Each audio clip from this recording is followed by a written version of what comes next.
All right, we're here this time, and my mic is working. It says OBS. Let's hope. Uh, Welcome to our third episode of Sword of Victory, Age of Uther, year 486 of the Great Pendragon campaign. I'm Bob, the host. Let's go ahead and run down the list here. Thomas. Hello, I'm Thomas. I've got new headphones and a mic, which work much better than the crappy department store earphones from before, so hopefully I can be heard better. And it's got shiny lights. I will be playing Sir Edrich of Winterbourne, Stoke, who had a no good, very, very bad year. Well, you bring up a no good, very, very bad year. I'd just like to note that all of Logris is currently suffering from a no good, very bad year. I went to the wrong map. Let's use this one instead. Because the county of Caircolin is now under Saxon rule, as the updated map here suggests, which you guys don't. Yeah, you guys see it. That's right. Okay, good. Yeah, we'll go continue on with Mark. Hello, I am Mark, and today I shall be playing Sir Florence of Idmiston, the divinely handsome gentleman that loves to get himself in trouble by flirting with the wrong people. So, yeah, we'll just see if that gets him killed today. And that has thus far been rolling significantly better than Edward previously. So Oh yes, that's a good thing. much better. On to Liam. Hi, everybody. I am Liam. I am playing Perin of Durnford, Sir Perin of Durnford now, and I'm having a fine time. Maybe not the best glorious intro, but otherwise, Perin's doing pretty good. So I'm looking forward to making some new friends and taking some names as well. All right, perfect. And we have our wonderful returning guest back once again, Zach, as Sir Jaren. Hello, yes, I'm back. I'm back for more Sir Jaren of House Newton Manor, and he's in new places with new friends, but mainly proud, a bit arrogant, fight something. So we'll see where he goes. All right. Okay, so a few things to run through. I think we had already chatted about this briefly. We're going to dive into a very short feast here. So I'll get that music rolling ahead of time. Just put on some music. But as far as updates, so the county of Caircolin didn't do so well last year. So while y'all were fighting down here in Kent, Saxon army was sent by ship to reinforce the small landing party in Caircolin. So it's kind of a bit of a bait and switch. Most of Uther's host ended up in Kent, and even despite the host, which once again lacked the Duke of Cornwall, despite the host being larger, not significantly, but larger, it ended up in a stalemate down in Kent. But in Caircolin, it was very one-sided, and the Saxons have claimed even more territory in your lands. So they have South Seax, Kent, Caircolin, Dira, and Nohat. So yeah, things are really working out for really turning up Uther these days. And you can imagine how wonderful of a mood he is. But you all don't have to worry about that because despite Jaren doing a very good job, you have not been called as the designates to go to the Easter Feast, the Royal Easter Feast. Instead, you are to partake in the local Easter Feast right here in Salisbury. So we'll just do... That's good, because I don't want to be near an angry Uther. Let's kind of zoom back in on the map here. So here's Newton Manor, now led by Jaren. We have Winterbourne Stoke up here, Idmiston here, and Durnford here. Durnford, you'll be bringing a new knight into shape this year, right? I believe, Liam, it's your brother. Is that correct? Virgil? Virgil is Perin's brother, younger by him by 1 year. He's a part of the quadruplets that are now triplets. Yes, that's true. Okay, let's go ahead and dive into the feast. Are there any questions before I gotta set this up, by the way? It was Canadian Thanksgiving today, so there were a couple things I didn't get the chance to do. I'm thankful for the Canadian game that we're partaking in right now. Here we go. So Pomponia is not there. Ulfius and Blaine's are certainly not there. Darius isn't there. Basically, no one on the table is here. So let me get you all set up. So we have Perin and Florence on here. Let's get the others. We just need Jaren and Edrich, right? Yes, at the moment I see only darkness, just as I did in that Saxon holding cell. They didn't even give you like a lamp. Oh yeah, that's something. Oh, scroll up. Just scroll up, Thomas. Do you want to mention that? Because I'm not sure. Do you want to update Zach on? That's probably rumors that everyone would have heard about. Yeah, I gave Zach the out of character rundown Okay, perfect. pre-stream. Yeah, I think Jaren would have certainly heard about Edrich being taken captive. Yeah, I mean, Hot buzz. Oh, sorry. he would have known Edrich a bit more since he was under Sir Merrick, right? His uncle. Mm-hmm. Yes, Yeah. he was squired at Newton Manor the whole time, basically. I was there the whole time. All right. Right under your noses. Now is the time to fulfill my blood feud and kill Sir Jareth. Oh shit. What? Isn't that the kid from underneath the staircase? What's he doing? Okay.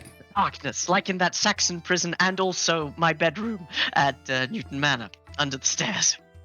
Liam, you told me to scroll up. Wherefore? Oh, on the you were seeing black darkness. I was seeing darkness too, and then I just scrolled up on the screen and I found the feast stuff. I still see only darkness. I don't know what to tell you then, buddy. I'm sorry for your loss.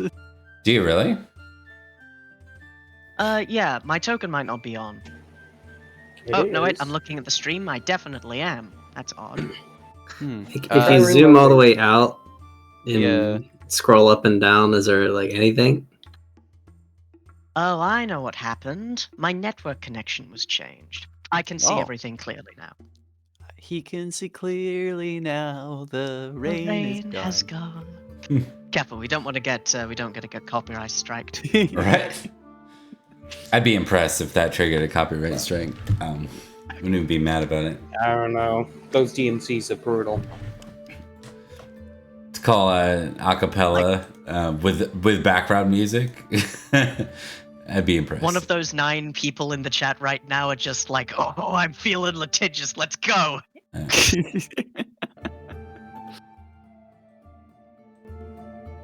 All right, I'm trying to pull the right level of music there. That should be good. We got you all in there. Edrich, you can see properly now? Correct? I can. Okay. Why don't we start the feast with your roll? Oh, my sweet, sweet appearance. Marred by a scar over his jawline. Yeah, It's it now- happens. I'm merely incredibly handsome instead of incredibly, incredibly handsome.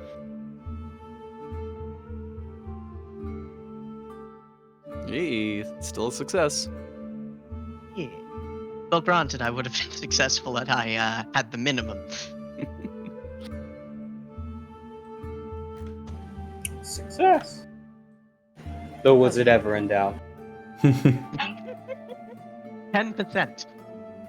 Oh. Yeah. Yep. It's Ooh. that's a fail for Perin. All right, so we got near the salt. We got 3 of you, and then below the salt for Perin, right?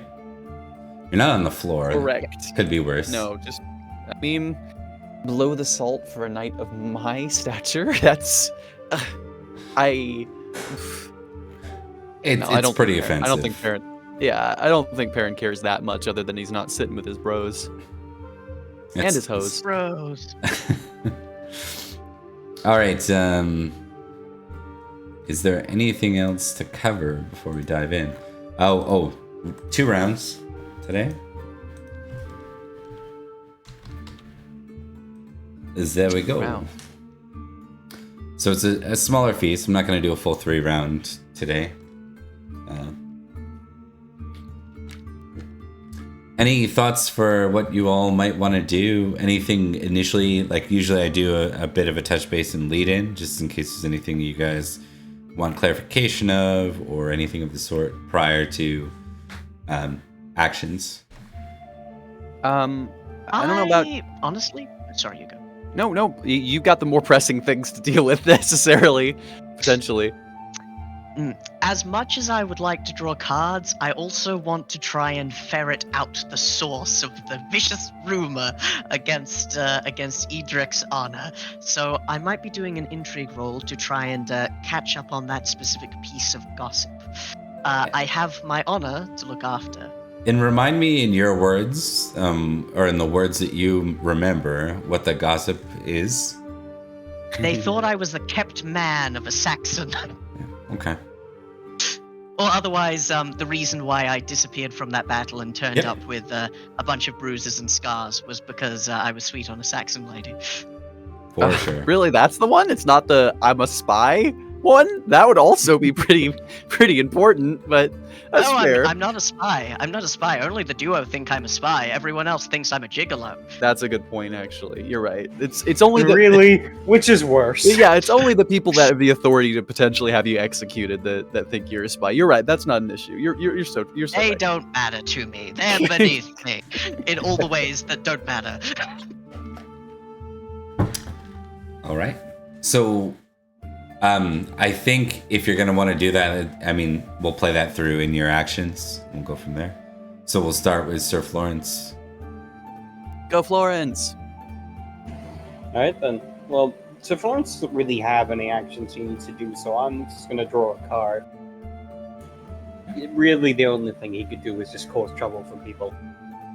Yeah, that's fair. All right. Oh my god, every time.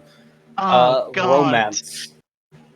Some guests converse about love. They want to know how you would win the heart of a lady. I see. Love them and leave them, as Florence always says. Yes. Don't Considering love them and still leave his... them. Yeah. Considering Florence's romance score is a 3, I don't see this going well.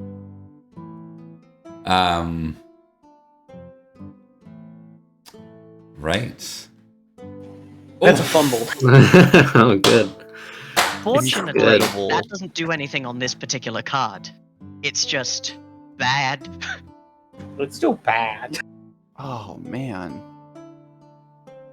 So we know that Florence has set up an amazing flirt thus far. What is his bonehead move here, Mark? What goes wrong? Oh, that's a good question. Oh, it's gotta be something to like show just kind of, if he were to be married, how unfaithful he probably would be. Like talking about how, yes, it's important that one has a wife for the sake of family, but it's also important that someone finds love in their life. And he kind of makes it seem as if those are 2 different things. Right. So it's almost like by emphasizing the 2, the way he words it, it's like one should have a mistress, or Yeah, exactly. everyone needs a side piece. Like everyone, like Exactly, yeah.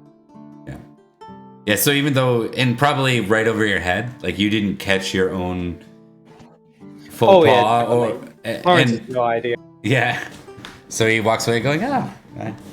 People usually hang on your words when you say things. That one didn't go too well. So, all right. Any other key notes you wanted to make out of that? I like to, play up even fumbles and make them interesting if possible, rather than just, you Yeah. sucked. That's not fun. Yeah. Well, I mean, because I think it'd be funny if Florence also kind of bragged a little bit how he got the attention of the Duchess. Or not the Duchess, the Baroness. the Baroness. Yeah. Miss Pomponia. And kind of just comes up with an asshole being like, Oh. look what I can do. I'm so skilled at talking to ladies. That is what does it. Because when you say that, when you brag about that, there were already some rumors about you leaving that night for a while with her. Mm-hmm. And so now there's there might as well be the equivalent of 5th century paparazzi right behind you, taking pictures now. Yeah. Mm-hmm. Yeah. You just confirmed a scandal inadvertently. Perfect. All right. Wonderful. Speaking of scandals, Sir Edrich. Got you. Yep. Okay. So, Edrich has come back, having a very bad year. His uncle completely botched the keeping of his household while he was away. They had to give up a valuable prisoner for him, and he's currently living the lifestyle of a poor knight because of those mismanagements. He's going to try to stop things before they continue to pile on, and he would like to find out the source of the vicious rumor that is tainting not just himself, but his family. All right. So he's going to try to mingle. Any particular target, or just literally going around for rumors? Who would Edrich lean on for this? Keeping in mind, if you need to see the other Salisbury folks, I do have them on the map. I just have them hidden. If that's helpful. He might go for the Lady Violet. All right. Right, shall I make an intrigue roll? Yes, please. And then I'm just pulling up the objects here, the other folks, so you can see who else is here. Obviously, minus Sir Jaren. He's already here. There's not two of them.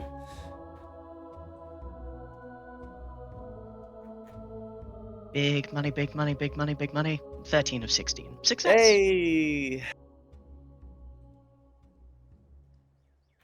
All right. Ah, So, why don't you lead in with your approach here, Thomas? What does Edrich do in this moment?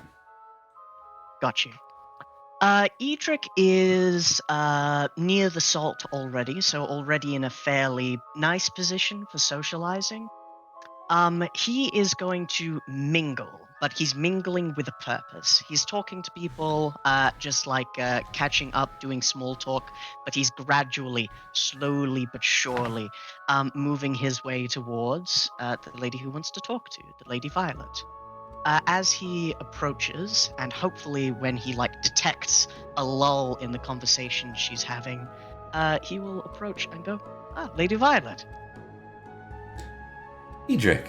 Sir Edrich, she says, correcting herself. We've only been a knight for a year, so... Yeah. Oh, thank you very much. Yes, it's been an interesting road so far. I will say it's been mostly downhill, but I have hope for the future. How have you been? How fares the marriage?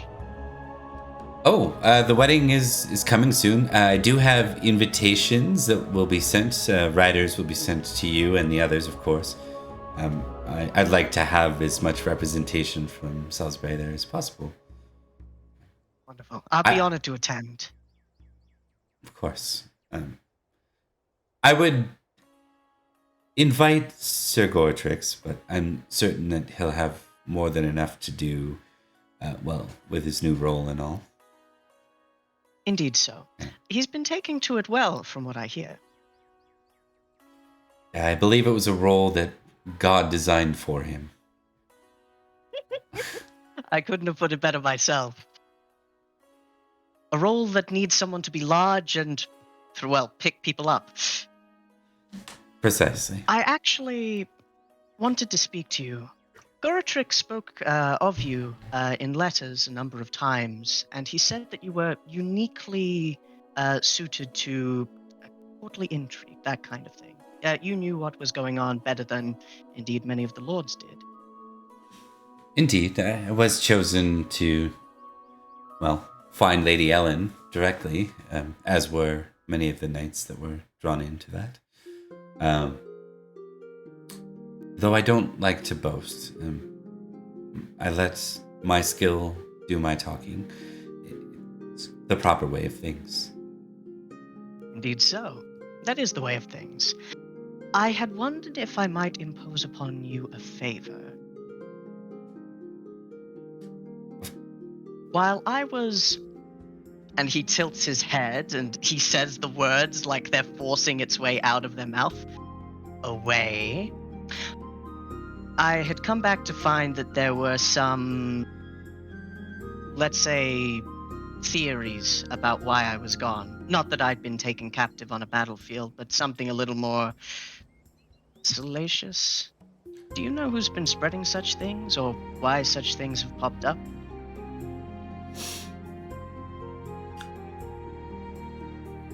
Not directly, no. Though I did hear the rumors. Yes. It was actually... Where... I believe it was one of the nights. It was definitely last at Winter at Christmas Court. The Royal Court. And it was one of the knights from the Saxon Shore, I believe it was, speaking of it. Saxon Shore. I don't think I've made enemies there. Who do I know from the Saxon Shore? I will just show you the map here. So the Saxon Shore, generally referred to primarily, I mean, you could refer to it as the whole thing, but there's actually a map point called Saxon Shore over here. And that tends to be what's referred to generally as Saxon Shore. Gotcha. So it's the east over here. Yeah, basically Caircol and Caerwent, and then areas around it aren't really considered the shore itself. Was it any knight in particular, or just that was one of the prevailing rumors? She names an. I'm gonna pull up a name because I don't think it would be any of the folks on. It doesn't make sense that it's any of the folks up here. Yeah. 1 sec. Duke Lucius, how could you? Not Duke Lucius the famously just. not from Cumbria, but Sir Duffy. Yeah. The champion swimmer. We'll see how good at swimming he is after I throw him into the ocean. Never trust a child. I believe he was located in Caerwent.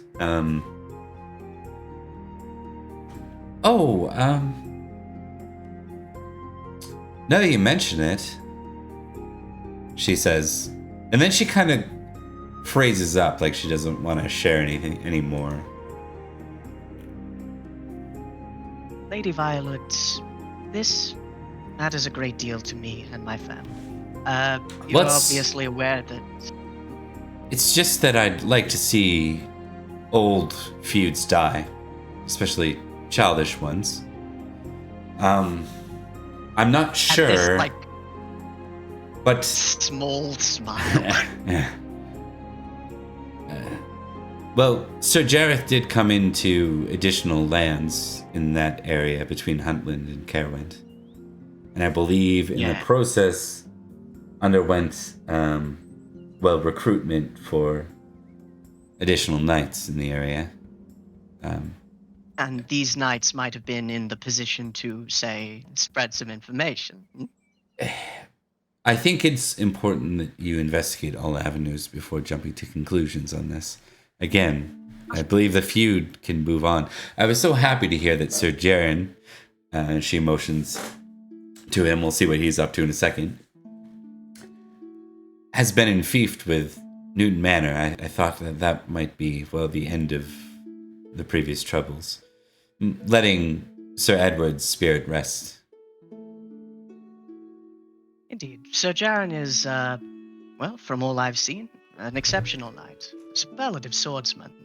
But yes, I hope that cooler heads will prevail, and indeed that the source of such things comes from elsewhere. But, well, thank you very much, Lady Violet. If there's anything you need, don't hesitate to ask. She nods and she says, "Have you heard about Siagrius?" What's Siagrius? Out of character. He- Have I heard about Siagrius? That's a really good question. Sounds like a roll, maybe? Yeah, I'm just thinking what that would even be. There's not like a history. It's probably Roll- like a recognize and be the closest. Roll thing. unconscious wall, Saxon. It's recognize. It's got to be. It's the closest thing I can think of. All right. So recognize I've got a 20% chance to get this. So let's see how it goes. 18 of 4 failure. No, we'll I say admit with I've that, been- yeah. it sounds Roman. It sounds, let's say, Roman, but you must understand I have been somewhat busy for the last couple of months. Oh yeah, so he's a great praetor, one of the last from Rome. Rumor has he's actually up treating with the king right now. I was just curious if perhaps you heard anything. Though I imagine with your situation, you've been a little preoccupied. They didn't cut anything off, did they? There's lots of terrible rumors that Saxons cut. And she stops herself. No, nothing like that. They were, if anything, relatively hospitable. There was, of course, they did at one point tie me to a table, but and threatened to cut my head off. But no, deals were made and they acted fairly honorably for Saxons. Then allow me to get ahead of that rumor for you as well. Excuse me. Thank you very much. And with that, she And Edrich, yeah, moves as we into get like a that, crowd Edric's of eyes are like, ladies. yeah, Edric's eyes are like watching like a hawk for the person who did that. He doesn't care who said it, child, woman, or man. He's gonna end them. But yes, thank you very much. That should be me. Okay. Sir Jaren. So, Sir Jaren is having a great old time, even though the Saxons are invading and we haven't been super successful in fighting them. He himself has been rather successful, and so he is retelling stories, talking to folks. Even though he isn't big on feasts with his victories, he's quite proud of himself. But he has nobody in particular to interact with other than maybe talking to the other knights. But I'm going to draw some cards, I think. Absolutely. And I believe you're at 2 with 3,000 glory. So. All right. I finally get to do the Yeah. twofer. Which makes a wealth of difference with the cards. 2 is actually the sweet spot in my opinion. Because if you get 3, it's like you always pull a host card. Right? If you get 1, you get no choice. Oh, geez, I wonder which is better.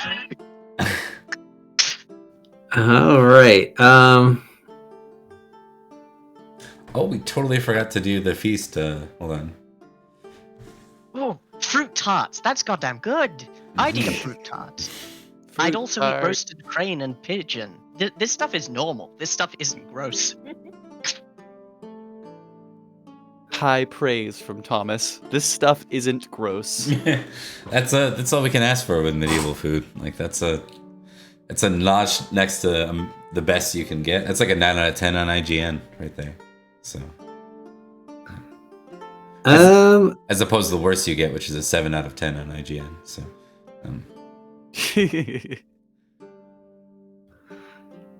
I mean, Angry Dogs.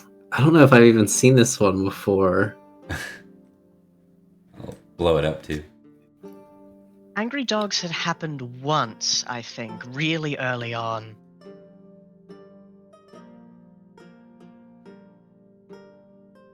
But the Holy Blessing, I can't draw cards while I have it? That's interesting.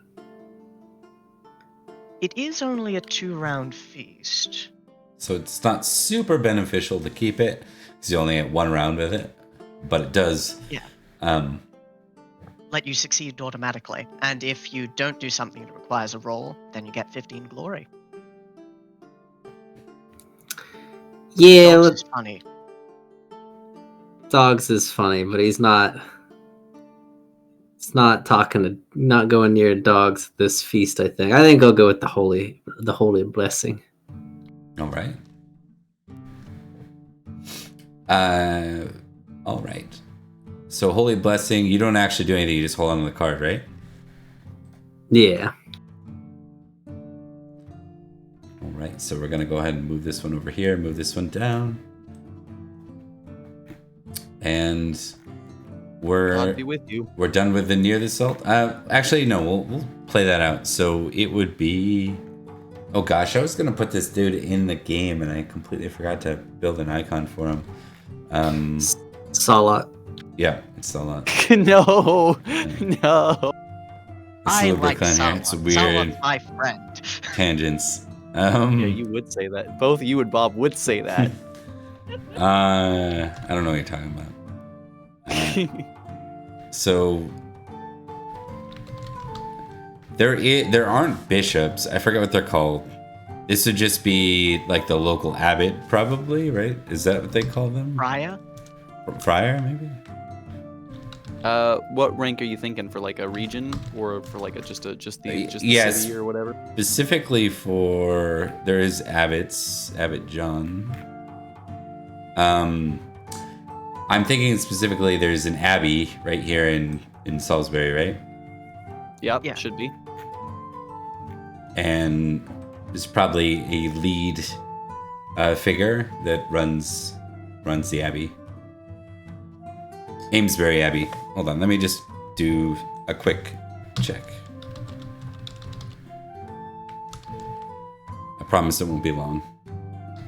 It would likely just be abbey. If they're in the title of a clergyman who's not the head of a monastery, given to the male head of a monastery in various Western religious traditions.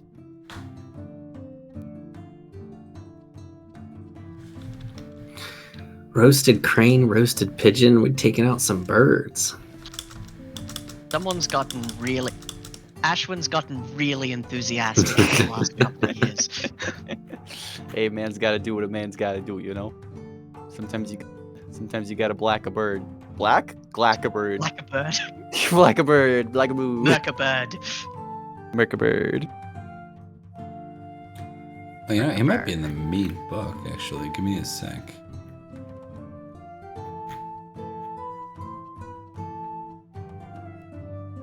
Bishop Roger. There we go.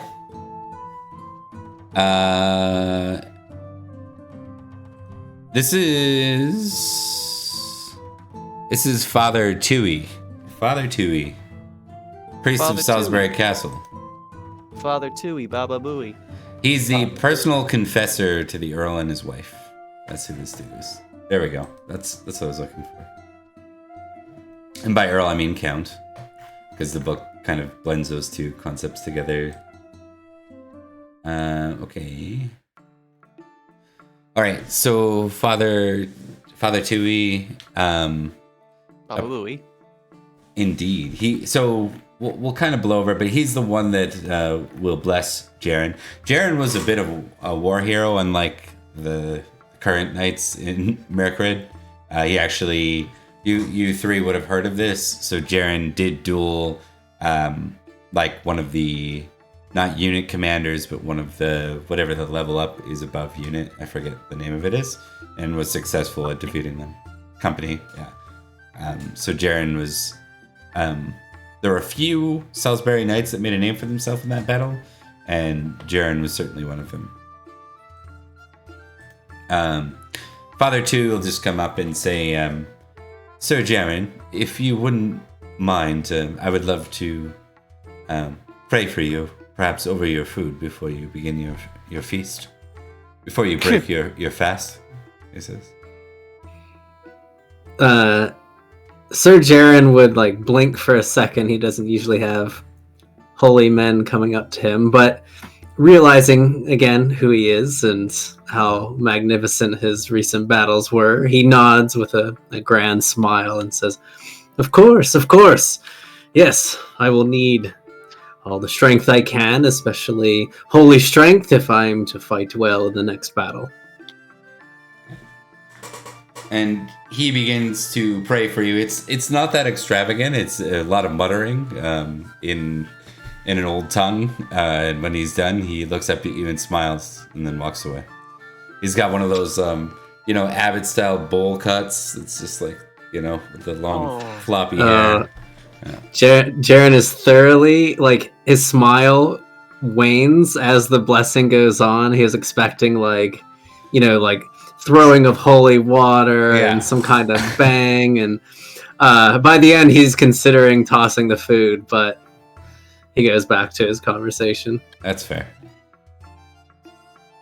A ton, sir. Yeah. Sir Perin, it is your turn. Perin's time. Perin's gonna draw a card during the first part of the feast. They're a little uncomfortable being below the salt. It's not that they don't think that they deserve it. It's just never happened before, and they don't know anybody down here, and it's just kind of weird. So, they're going to draw a card. Something shiny. What does that say? You find an expensive piece of jewelry. Oh. You announce your find and see if the proper owner is found. If honest wins my deceitful, and if deceitful wins, you may keep the trinket worth 1 librum. If you return it anyway, check honest. Interesting. Why shouldn't I keep it? Why? After all, why shouldn't I? Yeah.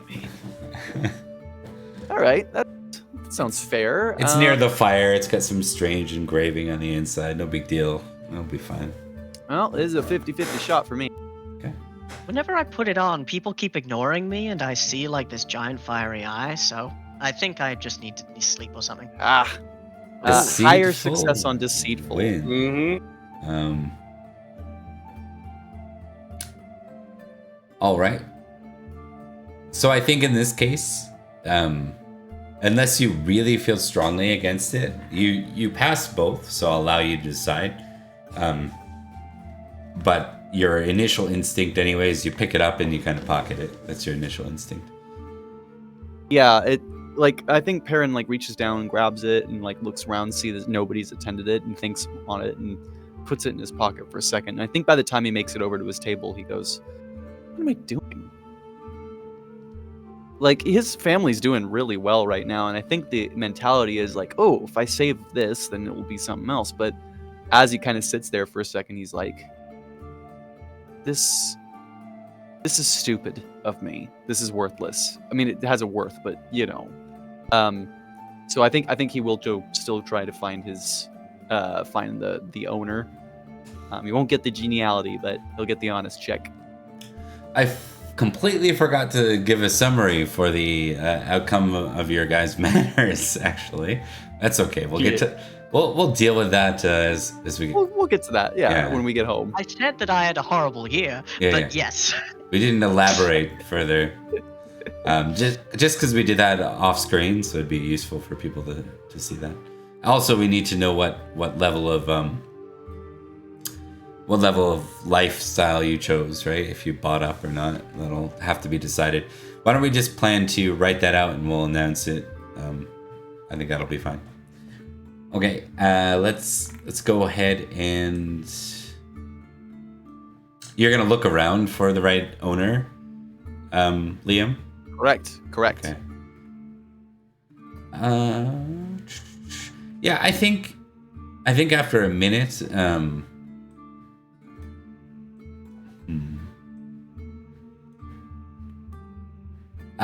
you find it was Sir Albin's.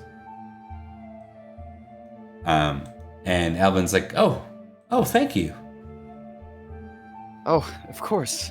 I'm sorry it took me so long to get it to you. I have to Well, I didn't recognize any symbols on it. This was my grandfather's ring. It means a lot to me. It's not worth much, but it means a lot. Sentimental value is worth quite a bit. I haven't seen you since we rode together. How are you? I'm good. Quite good, I'd say. No real complaints. Did you see the battle that we most recently fought? Were you there? I was. I wish things had turned out better. Well, a victory's a victory. Though, I have to admit, I'm rather disappointed in my own unit's performance. No fault of theirs, of course. Just, our charge went badly rather quickly. Yes, things worked out for us, though. It was not full victory as we'd hoped.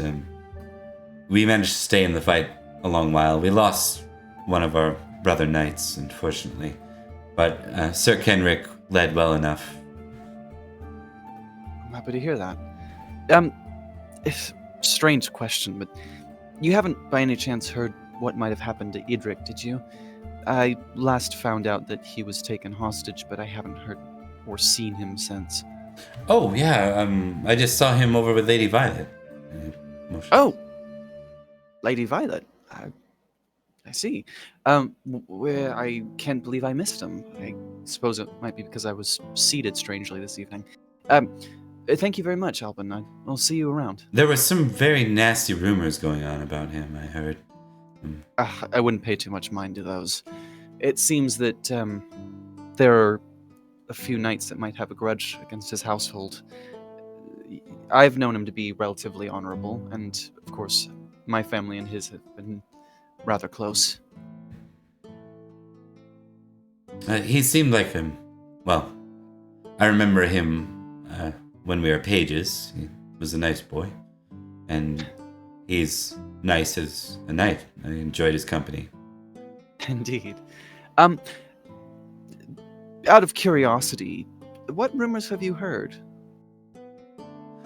Oh, there was talk of some sort of communication with the Saxons up north. That's what I had heard too. I heard something about him potentially giving them information, but I don't see how that would have been possible. I was with him for the entirety of the lead up to the battle, and of course I was with his unit when it went down. Would have been near impossible for him to get a message of any value to them.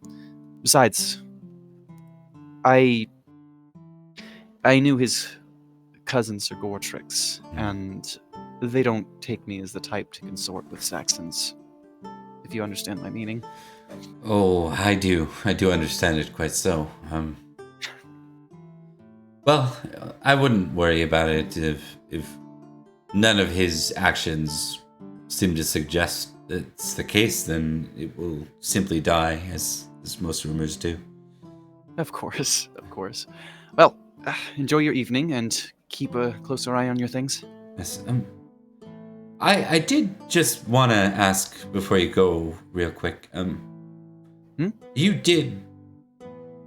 I was going through some of my father's journals recently, and I just wanted to verify you did bring to justice the imposter that bore the identity of Sir Dallin, the one who raided our lands. That's right. My aunt briefed me on that.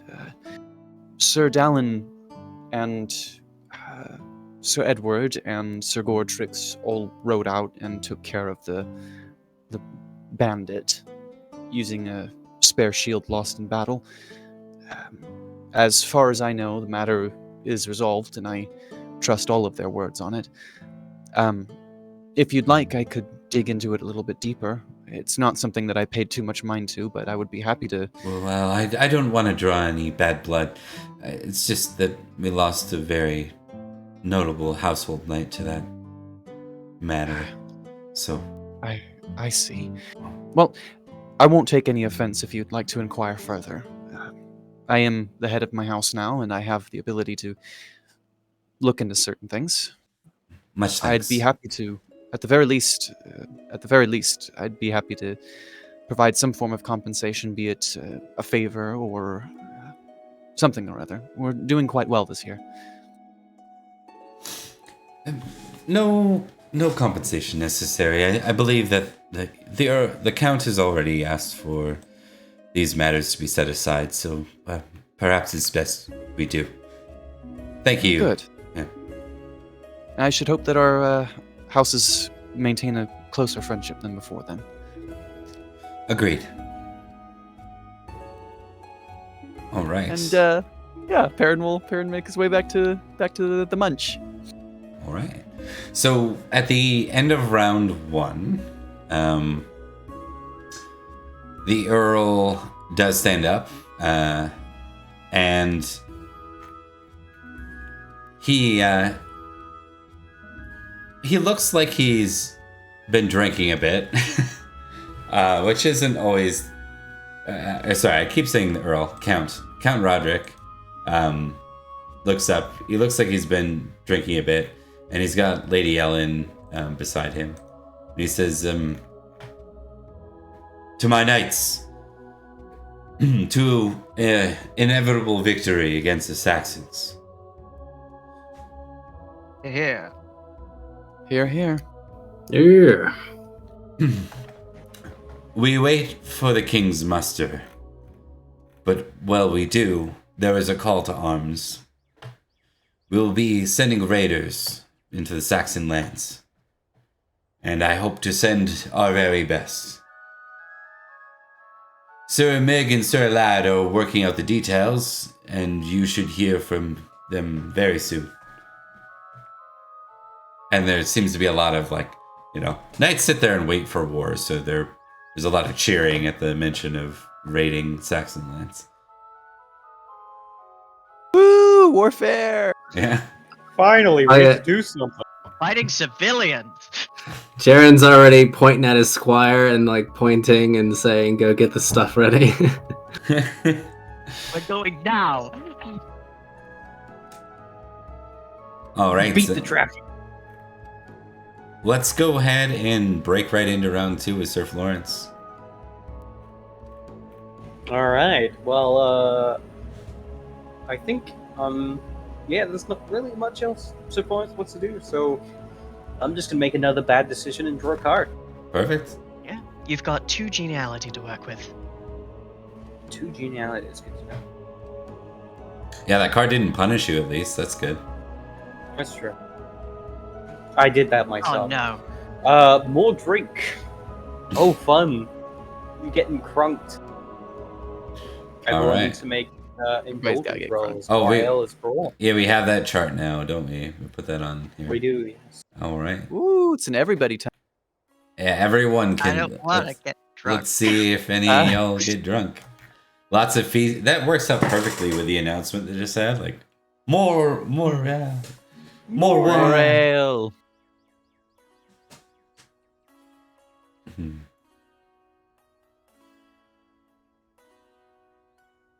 I am so not indulgent. It's amazing that I made it last. Critical crunk. Roaring drunk. Let's go. Plus 10 to lustful, God. reckless, indulgent, valorous, minus 10 to everything else. You are a roaring drunk. Woo. I am just regularly drunk, but it's still bad. Oh, Christ.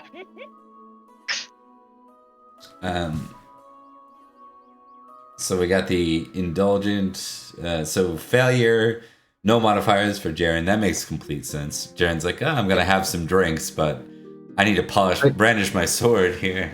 Oh yeah, he's got his mind is on fighting, so it's not drinking at all. All right. So we got anyone else? So Thomas, I got you're a fail also as well, so a modifier? I'm sober. Okay. I got a success, so I'm regularly drunk. Right, it's backwards. I'm getting switched around a little bit. Yeah. Yeah. We'll get into But I picture like there's a group of knights that are just trashed, and you're a part of them, Florence. Like, Florence is one of them. There's a group of you that are just like probably in a jug race right now, mug after mug. Okay, getting a little bit silly. So we'll end there. I got a little funny thing for Florence at the end. We'll see about. Because I realized that card's like almost better off in like when you have more actions to follow it up. With the critical on Indulgent, you most certainly tick Indulgent, by the way. Woo! Yeah. Sounds like a Roman knight. Oh yeah. Let's go to Sir Edrich now. Round 2. My mother warned me about peer pressure, but she didn't say anything about if your uncle offends a fae, and then your cows make curdled milk. So yes, I think I need this. I'm going to pull a card. Peer pressure. I thought you said beer pressure. Beer is swell, this is ale. It's not wine, I want wine. Wine tastes bad, but it's what you're supposed to drink, you know? Let me draw the card. Yes, please. Merrily did he run. Hold on. Let me zoom in. An entertainer mocks one of your distinguishing features in his song, which I assume is the new ska now, and I assume the song is entirely about how I got it. Oh, that's so You just good. You just got bard Okay. slammed. I just got bard slammed because my features, as I have them, are musical voice, high cheekbones, good hair. But I think this works so much better if it's just that's how he got the scar. He's just really rough. Oh, that's so good. So let's zoom in, like as the bard finishes their merry little song with, you know, normally it probably Edrich would be able to tolerate it, but what's this look like? What's this look like? At the moment, I would like to roll hospitality as a passion because I really want to win modest. All right. What's the negative to that?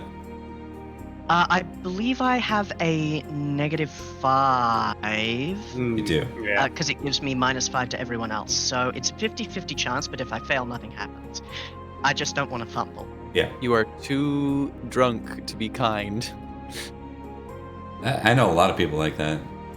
I just dealt with a few of them at the pub the other night, actually. Oh Christ! By the skin of my teeth did I Could have avoid been that real fumble. bad. Okay, so I get a -5 to both of my things, so I'll just roll them straight. Or should I just roll -5 at both of them?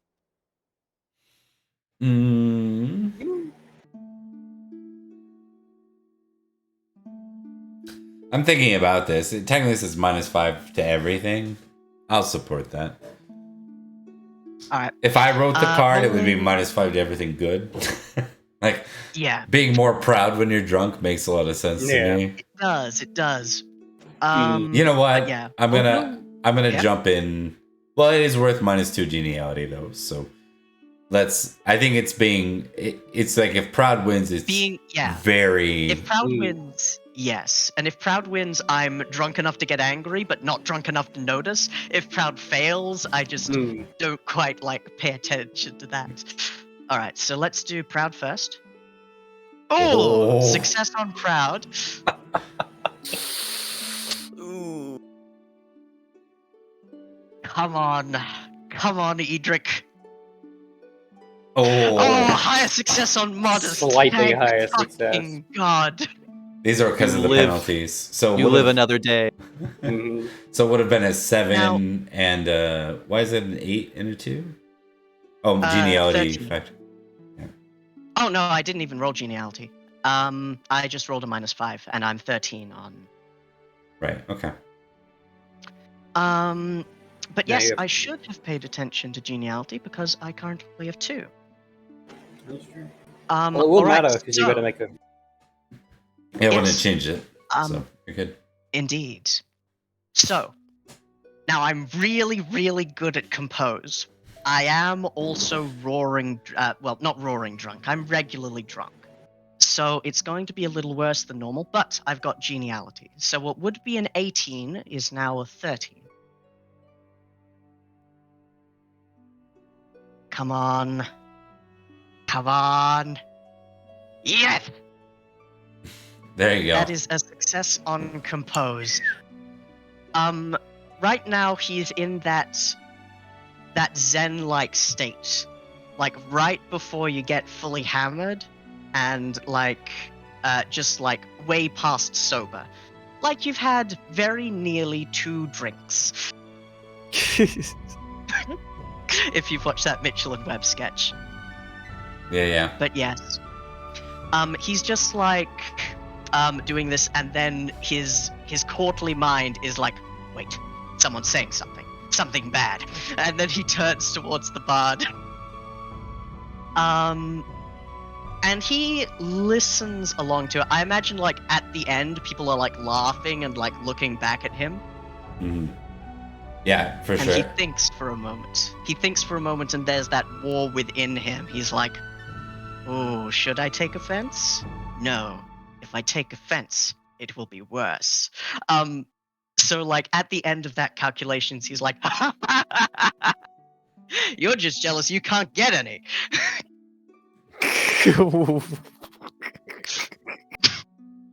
What a guy. Slam. With a face like that, a scar would improve it. Yeah, well, I think yeah, you apply back a meaningful jab at him, almost bordering on the line of bad, but because there's so many drunks, like including Florence, Yes, exactly. and they all break out. Like, and normally it'd be like you really teeter on courtesy there, like you're Right. not applying any courtesy in your barb. But to be fair, he drew first blood, so it Yeah. kind of goes over And well. I'm drunk. Yep. Were I not drunk, I would have made up a limerick. However, as it is, I'm just going right for that. Yeah, and I think in this And case, the +2 geniality comes from the bros, all the drunk bros that just thought that was Yeah. awesome. They're all like, ah, you know. It's like that gif of someone roasting and then everyone's like, Yeah, ah. yeah, the whole play. There's some laughs But too. yes, that is me. Right. And yeah, Edric's starting to enjoy himself now.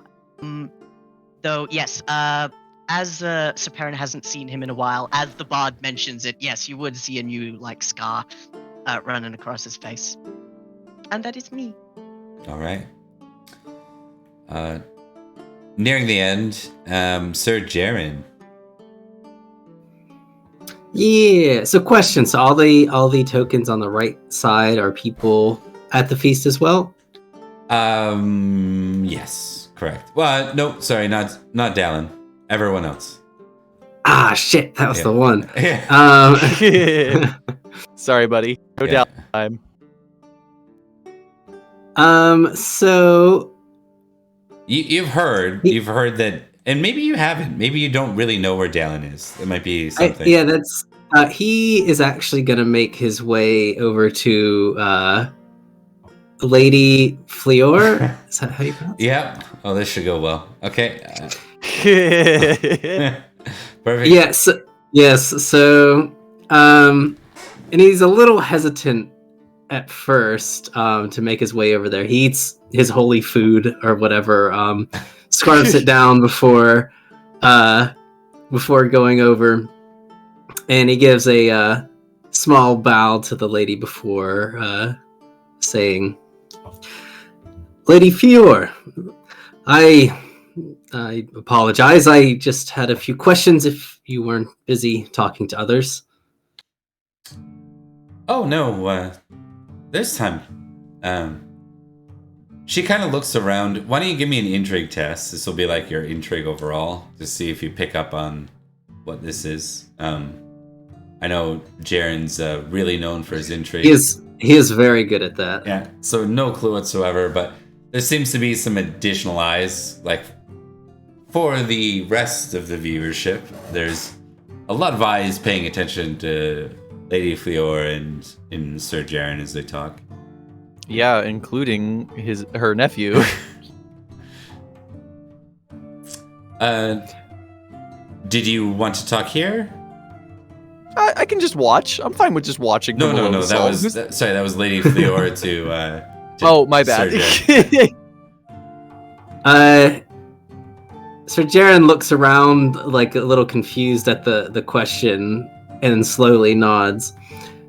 This would work. I have questions regarding your son, Sir Dallin. Oh, yes.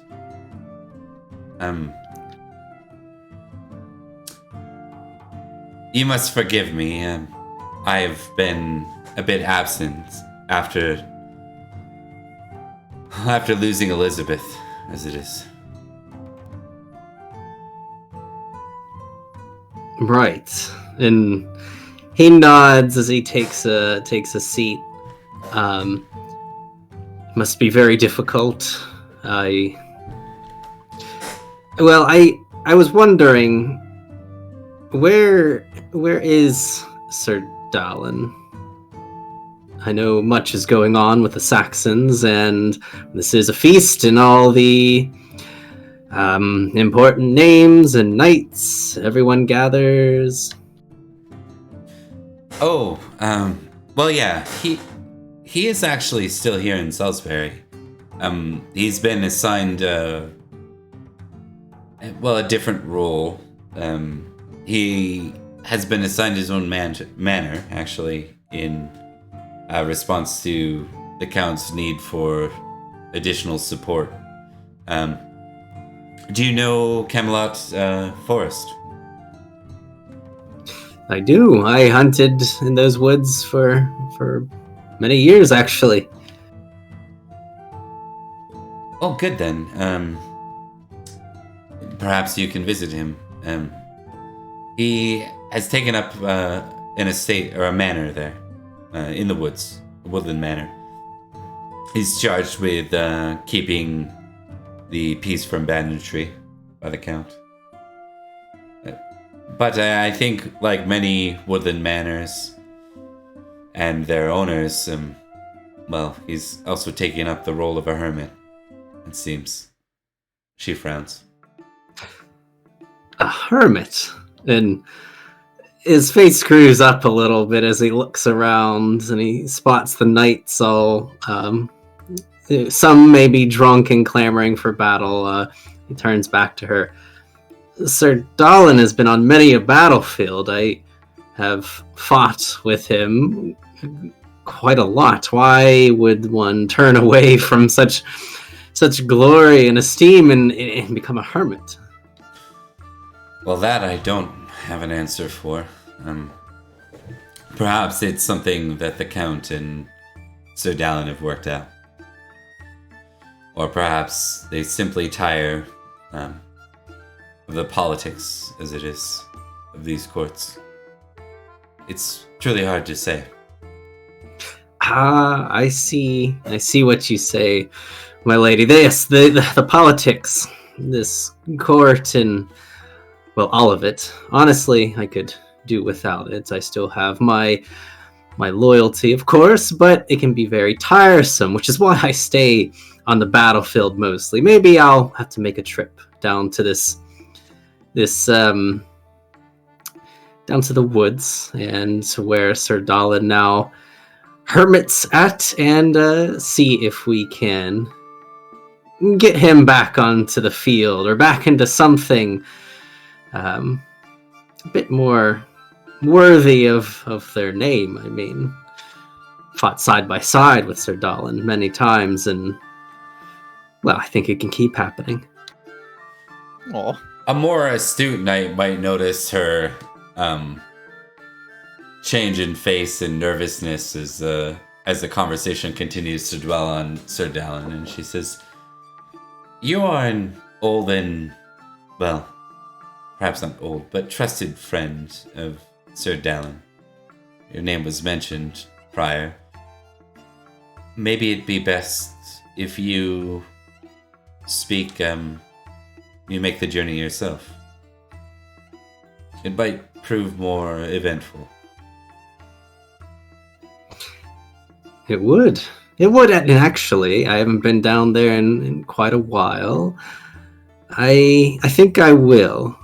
Well, as long as the call to muster and to war isn't getting in the way, maybe I'll make a trip down there first and see if Sir Dallin would like to join the muster. That would be nice, actually. Have a few familiar faces from the years prior joining. Well, I know. I think they may enjoy that. Well, maybe I don't know exactly, but I'll try to get Sir Dallin outside of the castle. Good. Any curiosity, have you heard, have you heard any rumors of your brother playing matchmaker? With you in particular, and perhaps others here in Salisbury?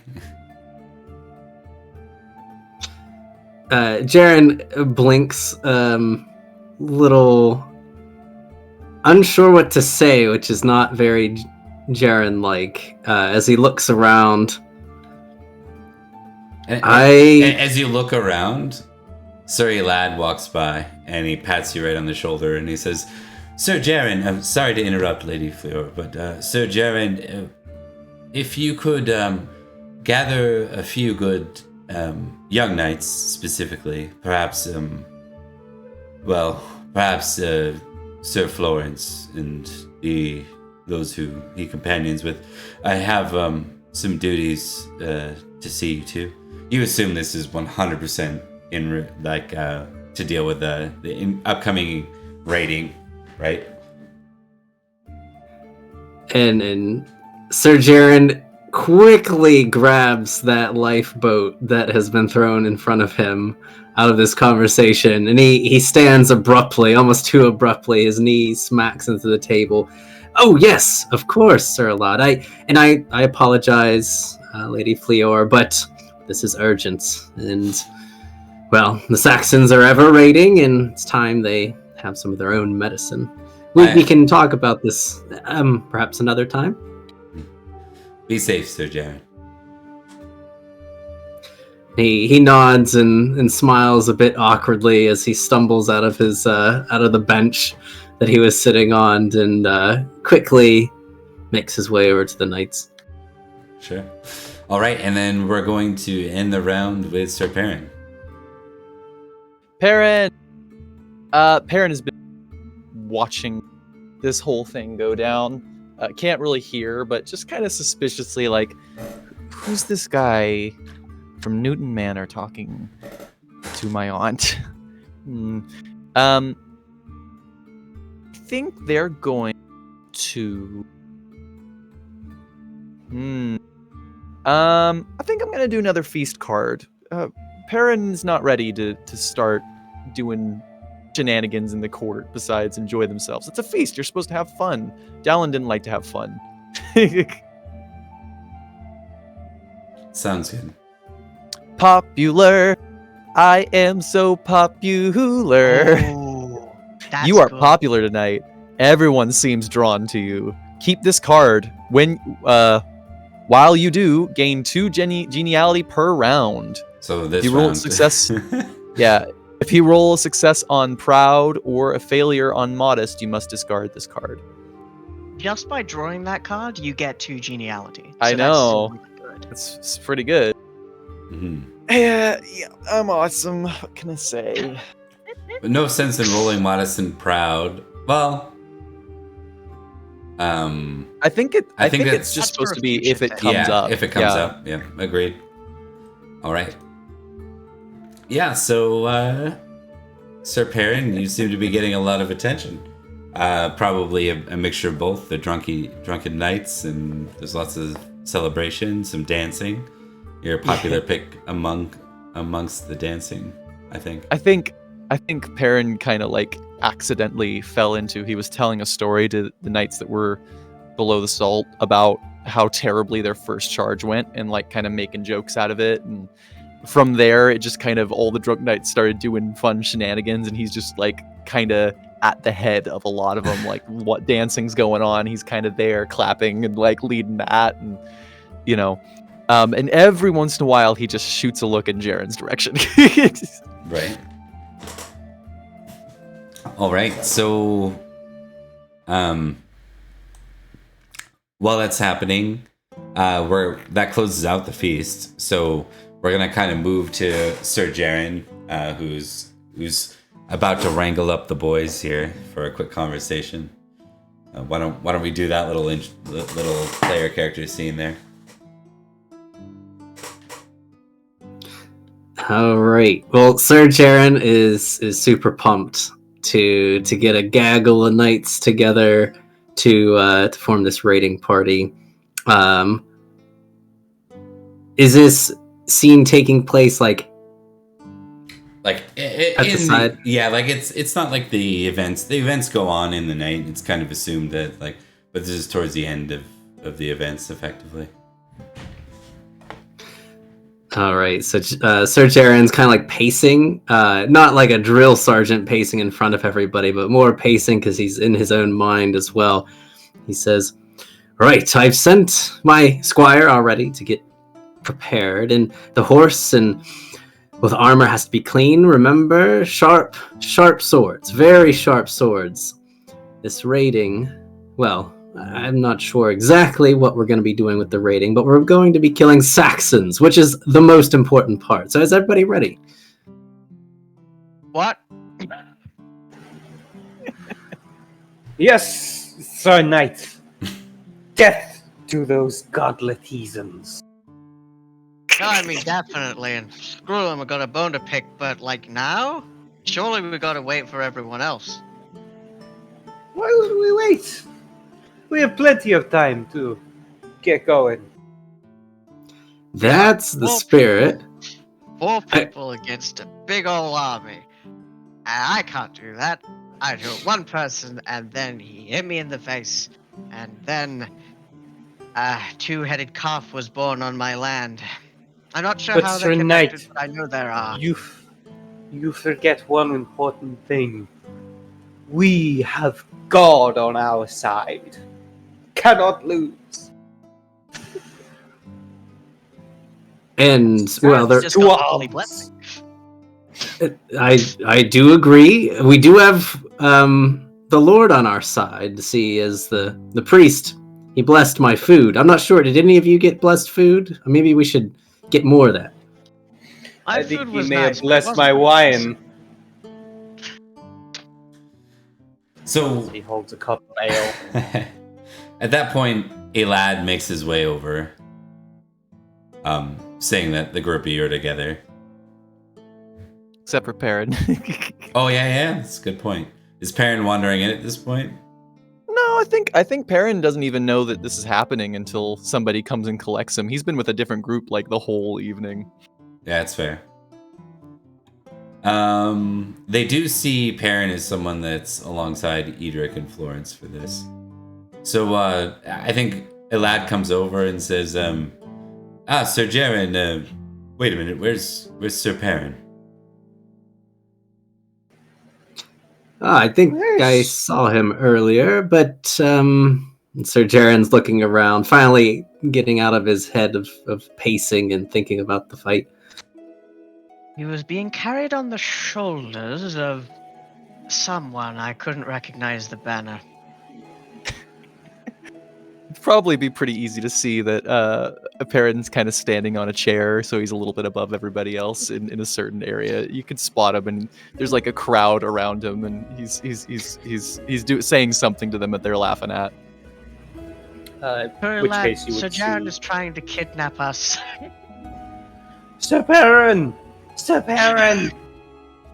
Oh, excuse me, just a moment, gentlemen. Yes, Sir Florence.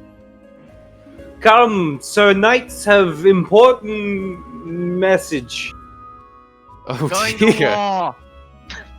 I see. Excuse me just a moment, gentlemen. And he kind of hops off the chair and walks over. Well, you two have been enjoying yourselves this evening, haven't you? Yeah, a little bit. There were annoyances, he says, fully sober. But other than that, things have been good. Does anyone know how to fight the Fae? I'm sorry?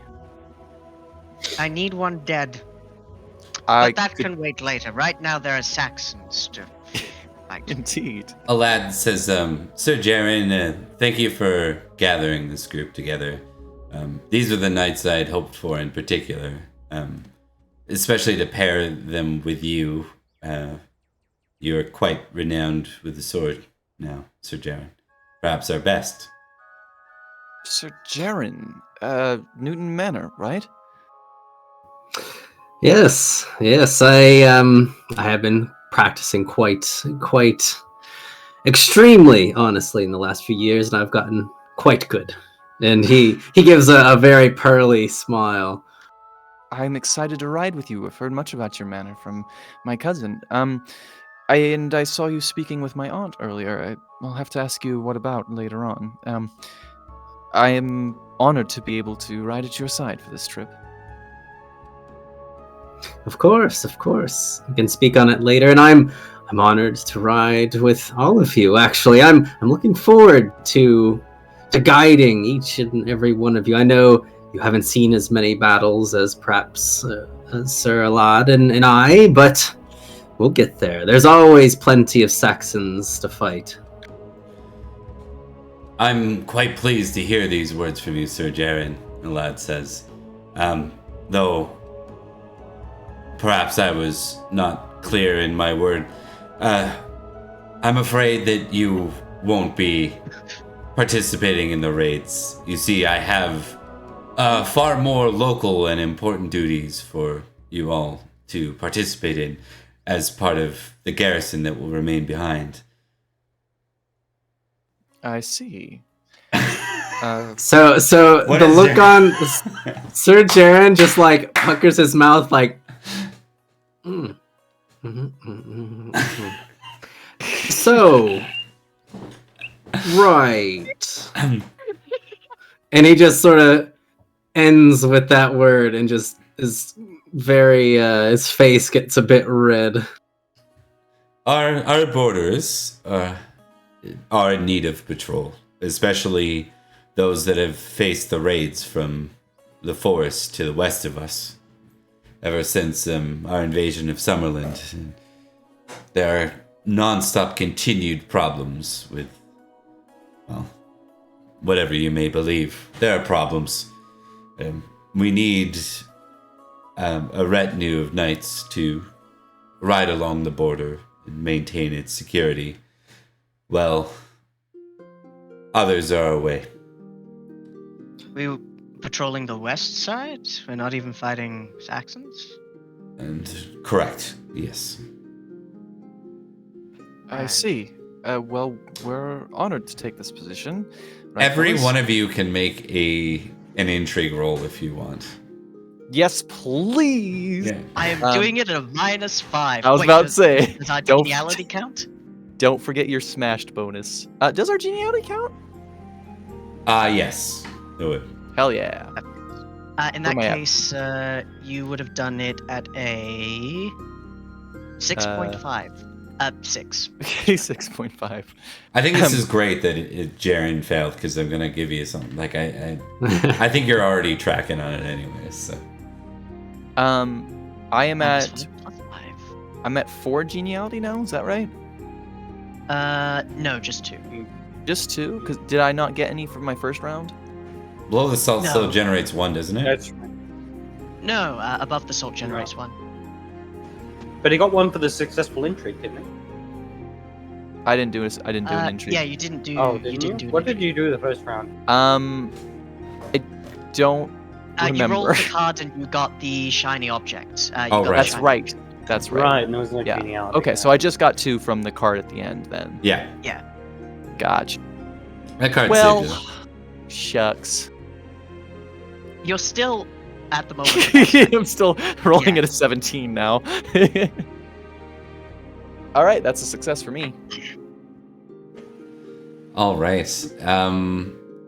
This is 100% for those in the know. Florence probably doesn't even care right now. He's probably doing that Way thing too where he's fucking- like standing, like holding the edge of something, and just eyes half closed. Tilting slightly. Yeah. gently swaying side to side. But for Edrich and Perin, this 100% feels like a let's step back your training a little bit, make sure you're battle ready kind of thing. I thought so. For Jaren, you have absolutely no idea why you're being punished like this. You were a war hero last year, like. And Sir Jaren, he speaks. He says, Sir lad, you are having me do guard duty on the opposite front of the invasion. I perhaps I do misunderstand. I would not keep you from war, Sir Jaren, but right now we have plenty in the way of raiders. I need these knights honed and trained under one of the best, and I think that you taking them out for the border protection would be, well, it's a game of chess, and we must move all our pieces in accordance. Sometimes even our most useful pieces must be moved in directions that seem less than immediately advantageous. And Kind of game of chess is different that way. There's not two sides of the. Forgive me. Perin just elbows. Yeah. Elbows Idrich. Sorry, I have been in my cups, but these knights should not be punished for my failure. They are good and good at fighting, and would be best served raiding with the other people. with all due respect, Sir Edrich, this is not your failure. If the reports hold true, you were nearly successful in a duel with a very prominent Saxon. This is a matter of needing knights, and right now, Salisbury needs you. Of course. Sorry, Count. I did. Not forget Count. myself. Elad. Sir, Elad. Oh, sorry. I forgot it was a different person. The question is, sorry, would Edrich? That would have been He's great. drunk. Edrich may be drunk, but he's also very Give me a good courtesy at roll noticing, like, -5. stuff. Courtesy roll -5. Okay, It that's could- a 1. Yeah, it's Um, not that you've confused him, it's just that you've said the wrong thing. I've said the wrong thing. -5 plus 5, You can quickly fix it. 12. Yeah. Yeah. You My count. you Sure, stumble and sure. you fix it immediately after. Like Yeah. Sir Elad, through duty, glory, and I will do my duty. I should definitely think before talking while drunk. This is new.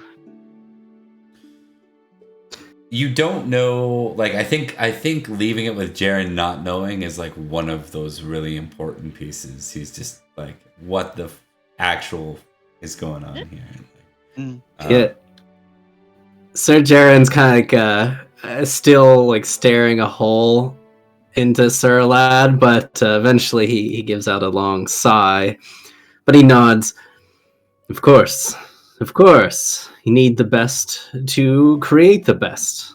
This is how it is, and I accept that. And well, you three will become the best. I'll make sure of it. Then, well, hell, we might not even need armies of knights. We'll just need this group to take on the Saxons. That was in character. A lad smiles and says, "That's the spirit." And with that, he Tally-ho. moves on. With that we shall do fine work. Ave Maria, gratia plenta, Dominus telcum. And immediately he like slips off the table and falls on his face. I'll get him out. Yeah, I'll help you. Also, like as Jared's like, yes, we four will be the equal of armies. Edric's like, oh god, it's like Goratrix at dinner again. I think it's What one do of you those things too. Is like the camera kind of moves, sets on Sir Jaren's anger, and then completely cuts over to Sir Florence as he's trying to be dragged out by Edrich, but he's busy flirting with another Yeah. server, like one of the people serving food. Okay, we're gonna go on a 5-minute break, and then we're gonna dive into the quest here. So, To that. and I know we're a bit behind, but I don't think it'll take too long, so we should be all good. All right, we'll be back soon. Hooray!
All right.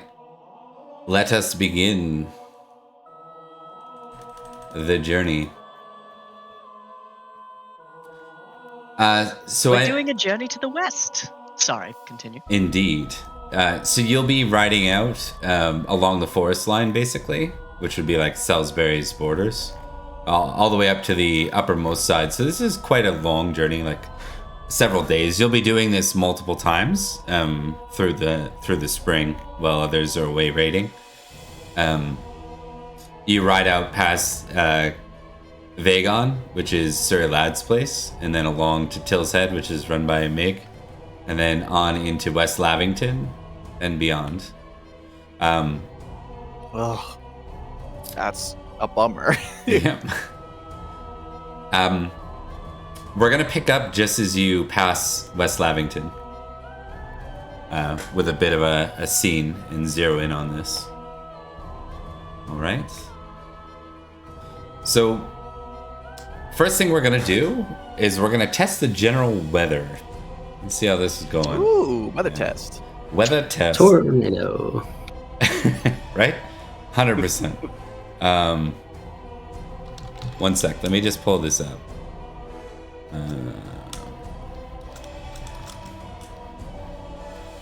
Either tornado or volcano. It's one of those. I got one of those for my stewardship role. I'm pretty Always sure it feels was good. a volcano, because a couple of hobbits were trespassing on my land. Hate when that happens. I thought you were in the greater landmass, not in New Zealand. No, spiritually we're in New Zealand. Gotcha. Okay. Yeah, I get you. Spiritually.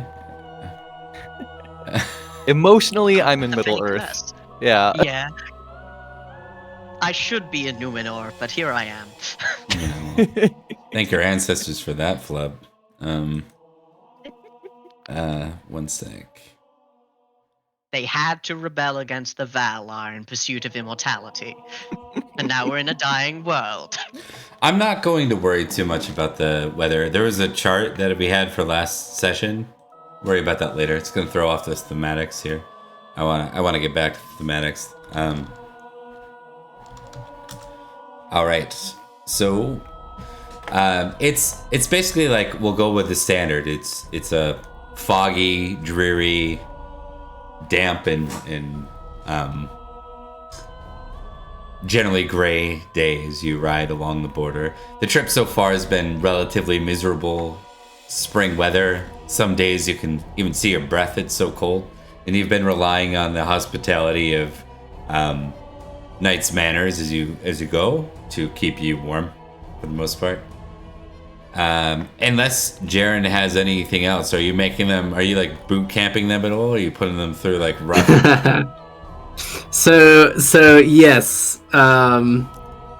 So Sir Jaren's taking this whole thing to heart. Like he's gonna make the super squad of knights.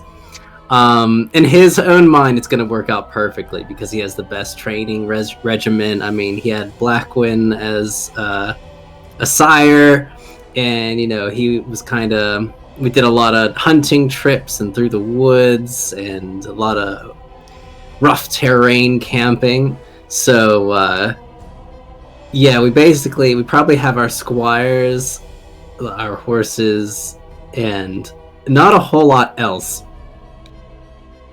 Okay.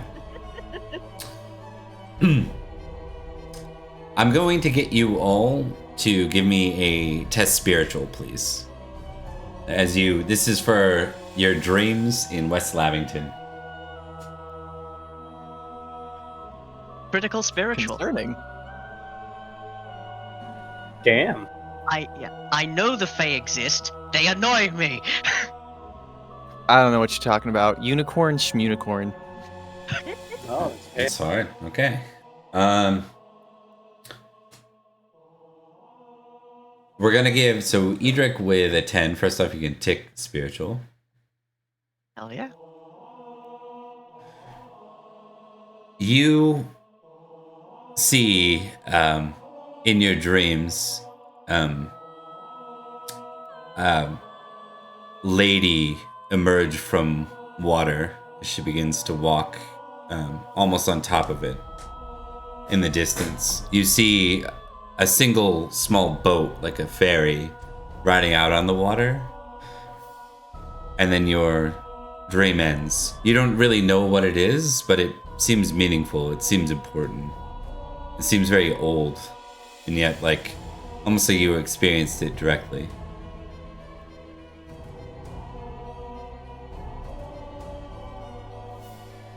Be like a second Jesus.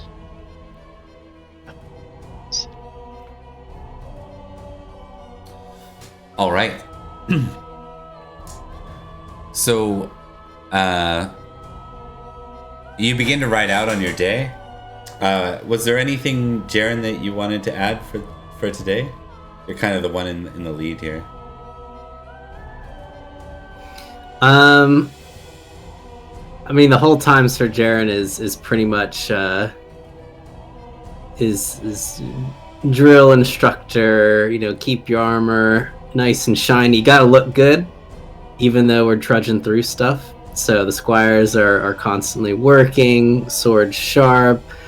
Remember, keep your lance close, pointing out to the tree lines and ambushes and stuff like that. Like, oh, gotta watch out for people hiding, because ambushes are the worst.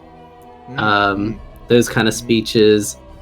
So what were you talking with my mother, or with my aunt about?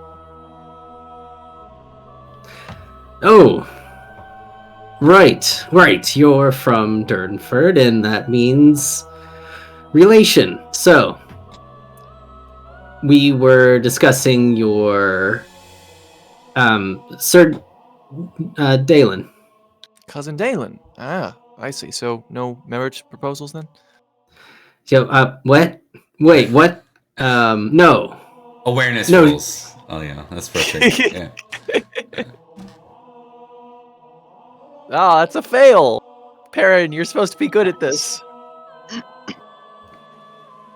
Oh, Sir Jaren's thrown completely off mark. Yeah, And that's great. I think it's because Perin and Jaren are talking, and like that's Yeah. you don't notice. Thomas is MVP of this particular trip. At the Florence moment, is too busy Edrich brushing is- his hair. Edrich, has finished brushing his hair, and he's paying attention to the surroundings, taking Jaren's word to heart. Ambushes are bad. you swear in the distance you hear like a faint scream, like a yell, like a shout, like ah. You just hear like it just kind of echoes in the wind a little bit. It's not like you're picking up the whole. It's faint, very faint. Wait, did you hear that? No. What? I, Scream westward. A scream? Are you certain? I wouldn't stake my life on it, but we might as well check. it's what we're out here to do, are we not? To guard the wrong front? Well, let's go. Whatever's happening, it's happening now. So yes. All right. You're So- not off the hook yet, Sir Jaren. Damn it! I was just about to say, is Jaren off the hook? Yeah, no, so Jaren's already riding away to specifically get off the hook. Okay. Y'all hear it again. It sounds like this time you hear it. I won't give you an awareness check. You just all hear like a distant like.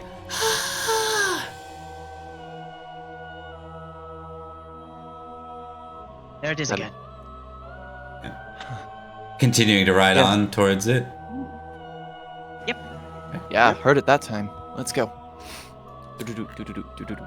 You see, like, as you come up upside a hill, you see an old man, a commoner, and he seems to be kind of moving your way quickly. He's got like very wrinkled features, very like long hair. Looks like certainly tan from all the, all the hard labor he does under the sun. We heard screams. What's the matter? This time you hear the screams again. They sound closer, like just upside that hill, perhaps. But this time there's a bit of a bah in the yell. He says, Thank goodness you've come, Sir Knights. My goat. My goat has gone away. I need your help. Your goat? Please, I beg you.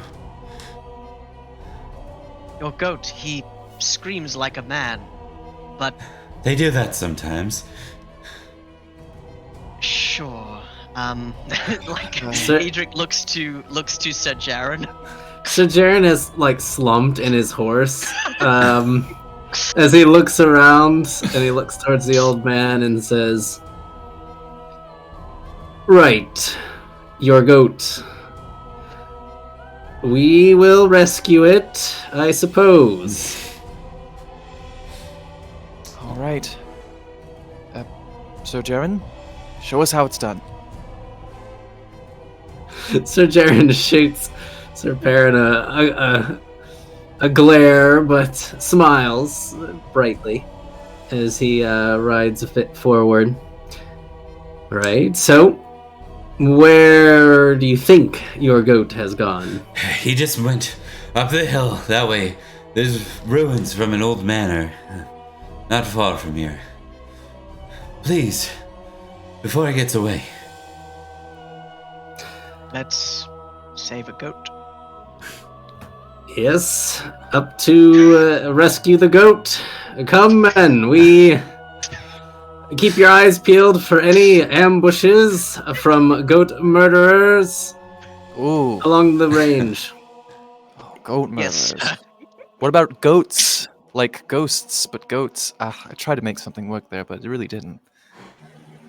And Sir Jaren is riding like a half trot, barely a trot. Like it's more for the old man to say that, oh, we're actually speeding away, but Sir Jaren is just slumped a bit as he's going. Edrich was going off at a gallop to because he wanted to solve a problem. There was a problem and he wants to fix it. But he gets a length and a half in front of Sir Jaren, and he looks back and slows to a cat. All right. So you move up this hill. You can certainly ride up it, but you're gonna kind of have to take a bit of a wider arc on it, right? Basically going up the equivalent of switchbacks to reach the top of the hill. And it's really hard to see the top until you're there. As you start to move towards the top of the hill, you kind of get above the fog. Things are nice and clear up here. And all of you see there's a remnants of a stone manor, probably hundreds of years old. It's just like a foot left of the barricades of the manor. Within it, there's a single black goat just chewing cud. Well, here's the bastard. It looks at you all. Florence, give me a spiritual test. You can test it versus worldly. Okay, interesting. Florence had a dream about a goat. Ooh, interesting. I'll give this to you either way. You definitely remember the dream, which you probably did. I saw that look on your face, Mark, so that's not part of the role. You can choose either way on how you take this. Is this remnant to the dream? It's certainly starting to bring back a memory here. Yeah, I think at this point, Florence would get off his horse and then begin to approach the goat, going, "That's strange indeed." What? You recognize him? I think so. Wait, really? We've had a dream of it. That's curious, Sir Florence. I Of have this had strange dreams particular? of late as well. So when you get within 10 feet of it, it yells again. This time it sounds just like a man, and it yells, "Ah!" And then it turns around and starts bounding off down the hill. Oh, that's horrid. Oh, I don't like that at all. Are they supposed to do that? Wait, Apparently, there's- sometimes, yeah. Florence would begin running after. Oh, there he goes. Edrich is going to try and cut it off if possible on horseback, unless it's Alright. unsafe. Perin's watching this. He's this is a good show. Yeah, Sir Jaren's like trotting after the group, and half-heartedly says, "Remember to watch the tree line ambushes." Yes. Okay. So, are you all in pursuit of it? Show of hands who are. Yeah, more or less. Okay. Okay. As you begin to chase after it, looks like things, you're gonna be able to catch it in no time. For those like Edrich who are trying to catch it. But you hit the fog again on your way back down the other side. And all of a sudden, it's like thick fog, and you lose track of everything for a second. You reach the bottom of the fog, and somehow, even though you were like just a foot or two away from it before, you reach the end of the fog, and now it's about 100 feet away at the edge of the forest, and it's chewing cud again. I'm not liking this goat's abilities. It begins to bound off into the forest again. I think because Perin was a little bit further back watching, he might have lost track of everybody else too. Interesting. Make an awareness roll. I hope. I know I brought that up, but I hope I succeed. I did. All right. I live. You lose track of him. We'll give you a second though. Your Perin's not with you. It's just the three of you for a second. Mm-hmm. Florence is continuing to follow this goat. Okay. There you go. Likewise with Edrich. And how did it get there? Florence actually seems to be speaking to the goat.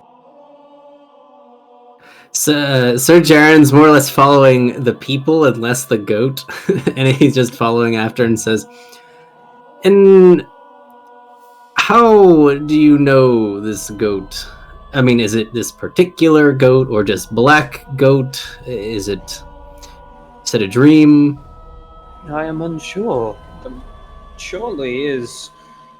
I do not think this is no regular goat. There's something odd about this one. Something strange. Just the look on Sir Jaren's face. Right. Strange goat. Well, let's get the strange goat and rescue it from the strange everything. If we are being led into a trap or an ambush by this goat, I am going to be livid. Says Edrich as he chases after it. Okay.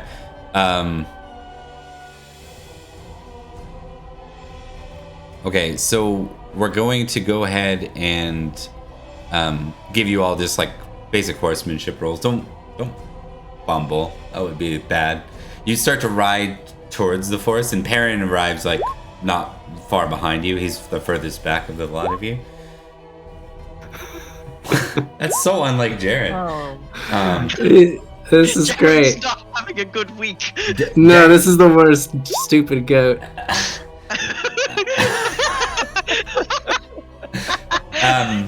Jaren, give me a dex roll. Oh my god. Jaren falls off his horse and is killed by the goat. This is perfect. I think this is Florence is ahead, and there's a part where Florence is riding and Jaren's like not far behind him, and Florence, you see like a low branch and you duck it, and unfortunately your positioning meant that Jaren couldn't see it, so he just boom, you get knocked, like you get sent by this branch right off your horse. Give me 1d6, Jaren, for damage as you're sent reeling off your horse. Oof. He hit the ground, caked in mud. So Jaren just, the breath knocked out of him. He lands with a thud, and he just sort of lays there for a second, blinking. Okay. So Jaren, are you okay? I am not on the war front. I am not okay. If you'll allow him, Idrich will try and help you up. Yeah, he'll take a hand and slowly he kind of sucks up out of the mud. As he looks towards his shoulder, and his very, very clean armor is half covered now in mud. You see, for Florence, you see the goat bound. It's bounding forward, then it bounds kind of off around just the bend, and as it bounds around the bend, give me an awareness roll. Specifically Florence, because he's the one that like didn't stop. He's not far ahead of you guys. Going. He's not very far ahead of you, but okay. Success. Oh, Standard rule applies if the skill is below 5 or 5. I will allow you to tick it for any Hell success. All right. So you see all of a sudden the trees rattle a little bit, and out from around the bend, which is really strange because you'd think you'd see it. It's not so thick that you couldn't ride through here, though obviously perils exist. Something very large emerges. A man, but too big to be a man. He has long hair, and almost his jaw almost hangs low, like it's very low, and he's got instead of one eye here, he's almost got like a cloned third eye. I forget there's a medical term for it, but like a third eye, and the third eye is just sort of discolored and opaque. And it's got the goat by the horns, and it just growls. You can go ahead and I'm not even gonna make you test. And the three of you see this a second after Perin. This is a giant. For context, its size is 30. Oh. And it just it growls at you like the four of you just entered its home. Oh dear. um, Oh dear. Would immediately pull out his sword. Yeah, Sir Jaren's look of disdain and disappointment slowly curls into a smile as he gets back atop his horse and says, "Well, fellow knights, this is what we've been training for." no, it isn't. Can it understand us? Can it let the goat go? It's worth noting too, I always forget to play on this because I like to keep them in the background, and I don't think we've figured out who your squires are. We'll do that maybe after, but y'all have squires here. I didn't think we had any, but gosh. You do. Ah, Your that vassal is- knights, you'll most certainly have squires. That's very helpful to know. Mhm. Yeah. So that's Jaren, for example, it makes sense that Edrich would have been up ahead. They're like riding behind you, that's what they do. But the moment Jaren goes down, your squire, which we've already named, would have hopped off his horse and come and joined you immediately. I forget his name, but you had him from the back. Adaf, yeah. Adaf, yeah. Edith was mine. If my squire's here, can I have my lance? Yep, absolutely. Cool. I'm worse at that, but I'm gonna try it. I'm gonna charge it with the lance. Sorry, I know Edrich was planning on doing diplomacy with the giant here, but I don't worry. see that being an option. I don't see it being an option either. I just had to try. Okay. It doesn't seem, and I'll give this to you, Edrich. It doesn't seem to want anything other than to eat you. It doesn't All right, look like it. Yeah, it doesn't look ready to negotiate. You can tell that immediately, just the way it snarls and growls at you. It's not protective. It's looking like it's ready to step forward and bite your heads off. So, and This one doesn't seem reasonable. Save the goat. as it goes, it grabs in the other hand. So it's got the goat in the one hand. It grabs a tree trunk and just breaks the tree off the ground. And Don't like that. all right, so let's maybe walk through actions before we roll, because I need to know who's going to be attacked. Actually, just Jaren's technically like unit commander, even though you're not in a battle. This is still a skirmish. Do you want to? I'm not going to use the skirmish rules, but do you want to give any orders for the group? I'm not really sure what we can do. For a charge, it's like a straight line. You can't like curve around, can you? Like to flank. No, but you could call for your group to like less maneuverability, but more like the orders are: should they engage? Should they flee? Should they, right now your group doesn't necessarily know what they're going to do, and so if you want, I'd say you could even decide who goes next. Is that right, Bob? How's initiative work in this? We've been playing this game for almost a year. we don't really typically initiative's pretty moot point because you just split your attacks amongst the number of people attacking. That's what I thought. So it's kind of all at once, with the exception of range goes first, right? But I just need to know. I need to know what all your orders are, but before you guys all give me what you're going to do as initiative, I kind of need to know, is Zach enforcing his leadership right now to say attack or not? Is Jaren going to call for the attack, or is he? Oh, definitely is, Yes. and pretty much say, spread down the line and charge with lance as far as to begin the fight. I'm not great at that, but okay. I shall note that you do not gain the on-horse advantage because this thing is size 30. But you do still get the lance bonus for a charge. Yep. All right. Florence. Lance. I will get you to test a horsemanship roll if you choose to lance because you're having to charge, and if you fumble like Zach did, same outcome. If you don't fumble, you don't have to worry about it, right? So. All right, I'll do that. I'll try it. I would like to activate a passion, if I may. Yeah. Anyone want to activate passions? You're welcome to. Oh, yeah, that's smart. Let's do that. I'll do that. I would like to activate my love of family, because I do not want the whole manor to just end right now with me as the only knight for the next 2 years other than Goratrix. And also, I want Goratrix to be the largest person on Earth. I will not have this creature tainting his legacy. Florence is going to fight with honor against this vile creature. And I am going for Loyalty Lord because Perin has been doing a good job of not showing it during this trip, but he's kind of bummed that his big debut was left a bad impression on his superiors. He wants to be even half the knight that Dallin was. And like Sir Jaren always does, he calls out, "For Newton Manor!" Yeah, boy. Which instantly demoralizes the rest of your part. No, just kidding. You don't care. Yeah. We don't have the same grudges as our cousins.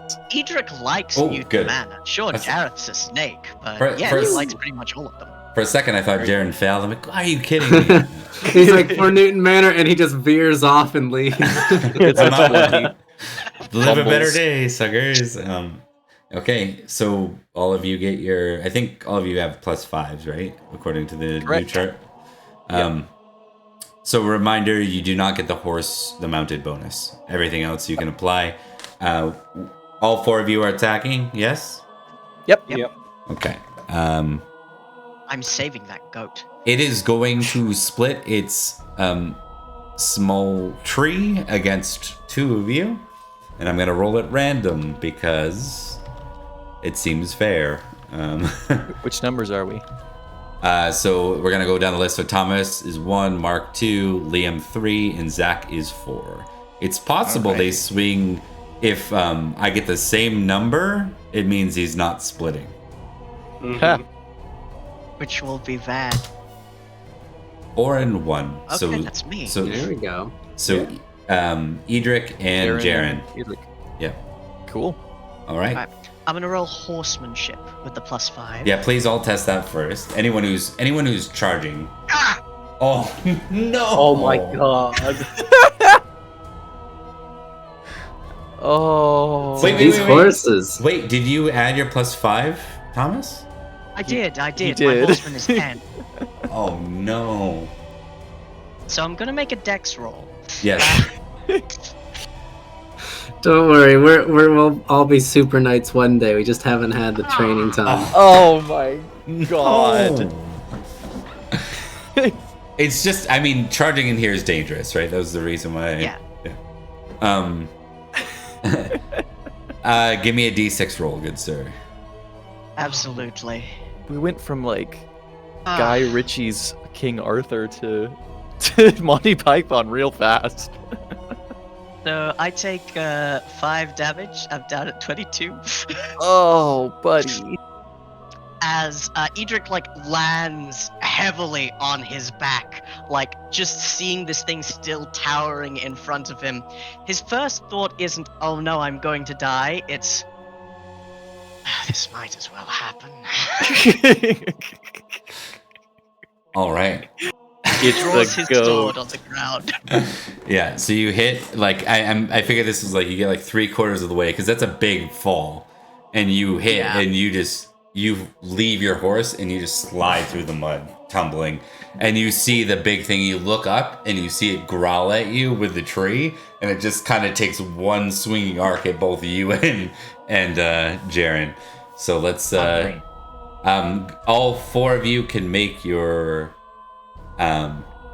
attacks. Attack. I'm going to. May I attack, or am I on the ground? I'll give you the attack in this particular case, but you're making the attack at -5. Okay. Okay. So that's 15 for me. Let's go. Oh yes, so close to a crit though. Why don't we, So, for maximum drama, we'll let him swing very last with both his swings. Yeah. Fair. Yes. All right, so 10 for the charge, or 5 for the charge, and 5 for the passion. No 5 for horse. Correct. Yep. Cool. That's a success. Not a great one, but I don't need a great Hell one. yes, Jared. Woo! Hell Yeah. yeah. Whoa, finally done falling off horses. Right? Well, some of you. So, okay. So, we're going to do this swing first. Good news is it split in 2. It's not a big number. Bad news is if it criticals, that's really bad for Edrich. So the first roll's against Edrich, right? And the second one, I'm just typing this out so there's nice and clear clarification since we've seen criticals happen. I want to prepare for the worst. And we'll hope, this 1 in 20 chance doesn't end Edrich, because a giant can end somebody pretty easily on a critical, especially. Let's see, here why you had we go. This is why you had us pick Especially- our secondary characters right good. before this fight, huh? We rolled higher. We That's got good. him. So you do. I'm gonna play with something thematically here a little bit. It is still a friggin' giant.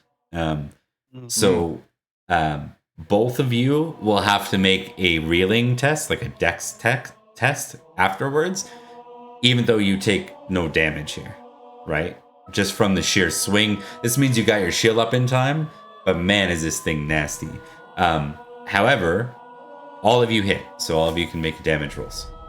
So Hooray! it does swing, and it swings in a way that it hits both of you, and parts of the tree go flying off of it as it connects with both your shields. But neither of you take damage. You might, however, fall down. So Yeah, sadly, we haven't gotten to the training regiment part where we smash each other with trees, so that's Jaren's bad. Yes.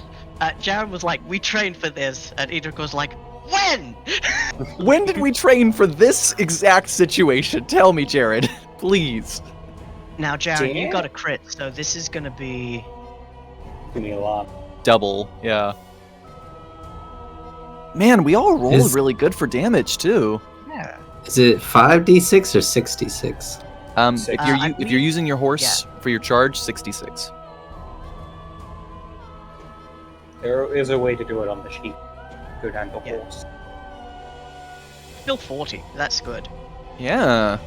yeah, I so- mean, if any of us had been hit by all of these attacks, we'd be pretty dead. We'd be dead.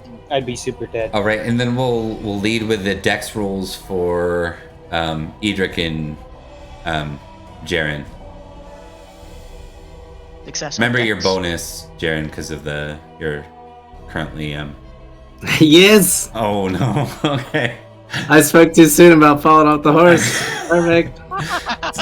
This one's a little more fair than a tree branch, though. You just got hit with a giant friggin' tree and braced. Branch. Yeah. You got- Not the branch, but the whole damn The tree whole this damn time. tree this time. You've leveled up. The next step, fortunately, is Yggdrasil, the world tree. The world tree, yeah. Another D6 for damage here, Jaren. Alright. Oh, good. Not too bad. So you kind of tuck and roll, which is really important here because you, as all of you come crashing into it, and Edrich drives forward with his sword. The most notable of the attacks is Jaren's charge, which comes kind of last, like behind you all, making sure that all of you sort of took his attention. He takes an opportunity, drives his spear like straight into the thing's neck. And then in comes the attack at the same time. So he braces for the shield, gets hit, gets thrown off his horse, rolls. Jaren, you're going to want to move quick because this guy is dead from all your attacks. And it's about to fall, pitch forward right in your direction. It just starts to fall. Oh, shit. It lets go of the goat immediately. And Sir Jaren, realizing this, his eyes go completely wide as he's just rolling. Like he tries to keep the momentum and just tries to barrel roll while he's still on the ground away. Give me one more dex roll with your extra +5. If he fails it, can I choose to help him? No. This is kind of like a reaction thing. Okay, good. He's good. He rolls out of the way, and you see the body just in the ground, like around it, just kicks up. There's dust and dirt everywhere. None of you can see anything for a second. You alright? Is everyone alright? Did Jaren go under? Not this time. Someone grab the goat. Not fighting another one. I'll get What it. the hell, the goat? As Florence would try and find the goat in the dust storm. Excellent, excellent. You hear a voice from behind you. It's the old man. And then the fog starts to get thicker in here. The man starts to want. Good, he's a wizard. Before you know it, well, why don't you, other than Jaren, why don't you all make a recognize roll? Can I do an action instead of that if I want to do something quick before Yes. the fog overtakes us? Yeah. Okay, I'm gonna let everybody else go first. Before Failure I on say what I wanna recognize. do.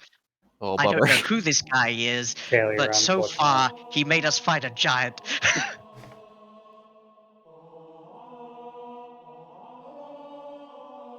Is Jaren rolling too?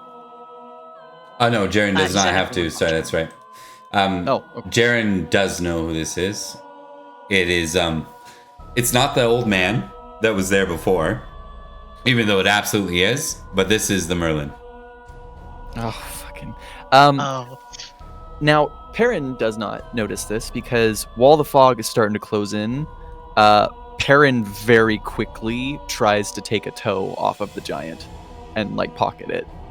Some kind of proof that we slew a giant because nobody's gonna believe this shit. Okay. So you reach down among the fog, and you grab.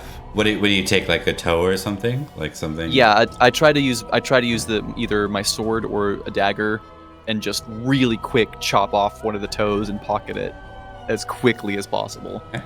You reach down, you grab the toe, and you look at it, and the fog kind of overcomes. And when the fog like kind of starts to dissipate and Merlin approaches, you just see like dirt in your hand, and it just kind of falls out of your hand. Well, He says, there's another thing with no proof. Merlin the Merlin dirt. just kind of approaches and he looks at Jaren and then all three of you and he says, Yes, you'll do. Excellent. This way. And he just walks past So- you. And he starts to like This move. wizard. Are we going to follow this wizard? Come I with am me, beset come. by supernatural creatures on all sides. Who So- is this? So Sir Jaren has like, after he got up, he put his hand on the hilt of his sword, but it flitters away slowly as he narrows his eyes, looking at Merlin, and he shakes his head a bit, well, more than a bit, very confused and very uncomfortable in all of this. He is very on edge around magic. He says, What, Merlin, here. Why? And he starts to walk like behind Merlin as Merlin is just like taken off, and he looks towards the others and he waves them over and says, just stay close. The fog is foggy. Florence, did he just say Merlin? Who's that? Merlin, never mind. Court wizard. Court wizard. I thought. High I- druid or something. I thought he was asleep. Yeah. Oh, he's one of the pagans.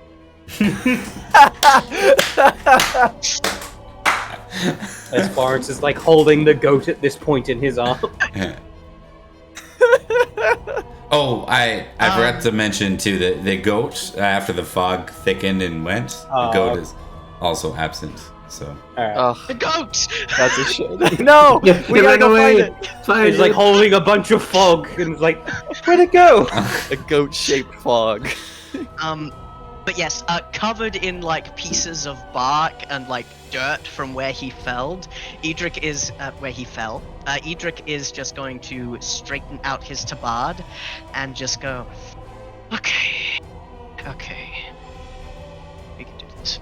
And then he's just gonna follow the bell and I think when Jaren, when you were speaking those words, were you speaking like under your breath or kind of close to Merlin, like why, how, that bit, or is it? It was out loud. It was almost to himself in a way too, so it would have been audible to everybody. Yeah, I think you hear Merlin say in return too. He's like, silence. He's like, I need protectors, guardians, not inquisitors. Come, we have work to do. Oh, you we could have walk in gotten my silence. cousin. He's insane about you. All right. We walk in silence now. This is fun. Lovely. What a wonderful day. And you walk for a very short amount of time before I'm going to give you an awareness or fairy lore test. Your Merlin choice. may have picked sufficiently skilled knights, but he also picked the four bitchiest knights he could have. Gonna complain the my whole time. fairy lore is 1. Or awareness. Oh, Now, also, my awareness is 15. Do our things still apply, or is this a different scene? It's the same scene. Oh, Okay. in that case, I passed. hey. Oh, if I didn't have the +5, it'd be It great. would have critical. Don't you Yeah. love it when that happens? Yeah. I kind of want to make a fairy lore roll, because with a +5 I have a fighting chance and I'll succeed on awareness regardless. Sir Jaren is aware that all of this is a load of horseshit. Yeah, brother. For the awareness tests, there's something, and again, so this will only be those who passed. You see like the forest ahead. So Merlin's come to a stop, and all of you are kind of slowing there, and he says, "Stop." He says, "Leave your horses with your squires. They'll have no place in this part going forward." For those who pass the awareness roll, you can see like the forest ahead is kind of shimmery. Like, there's just like a shimmery air about it. It's almost like surreal, strange. Quite weird. And with that, Florence would dismount his horse.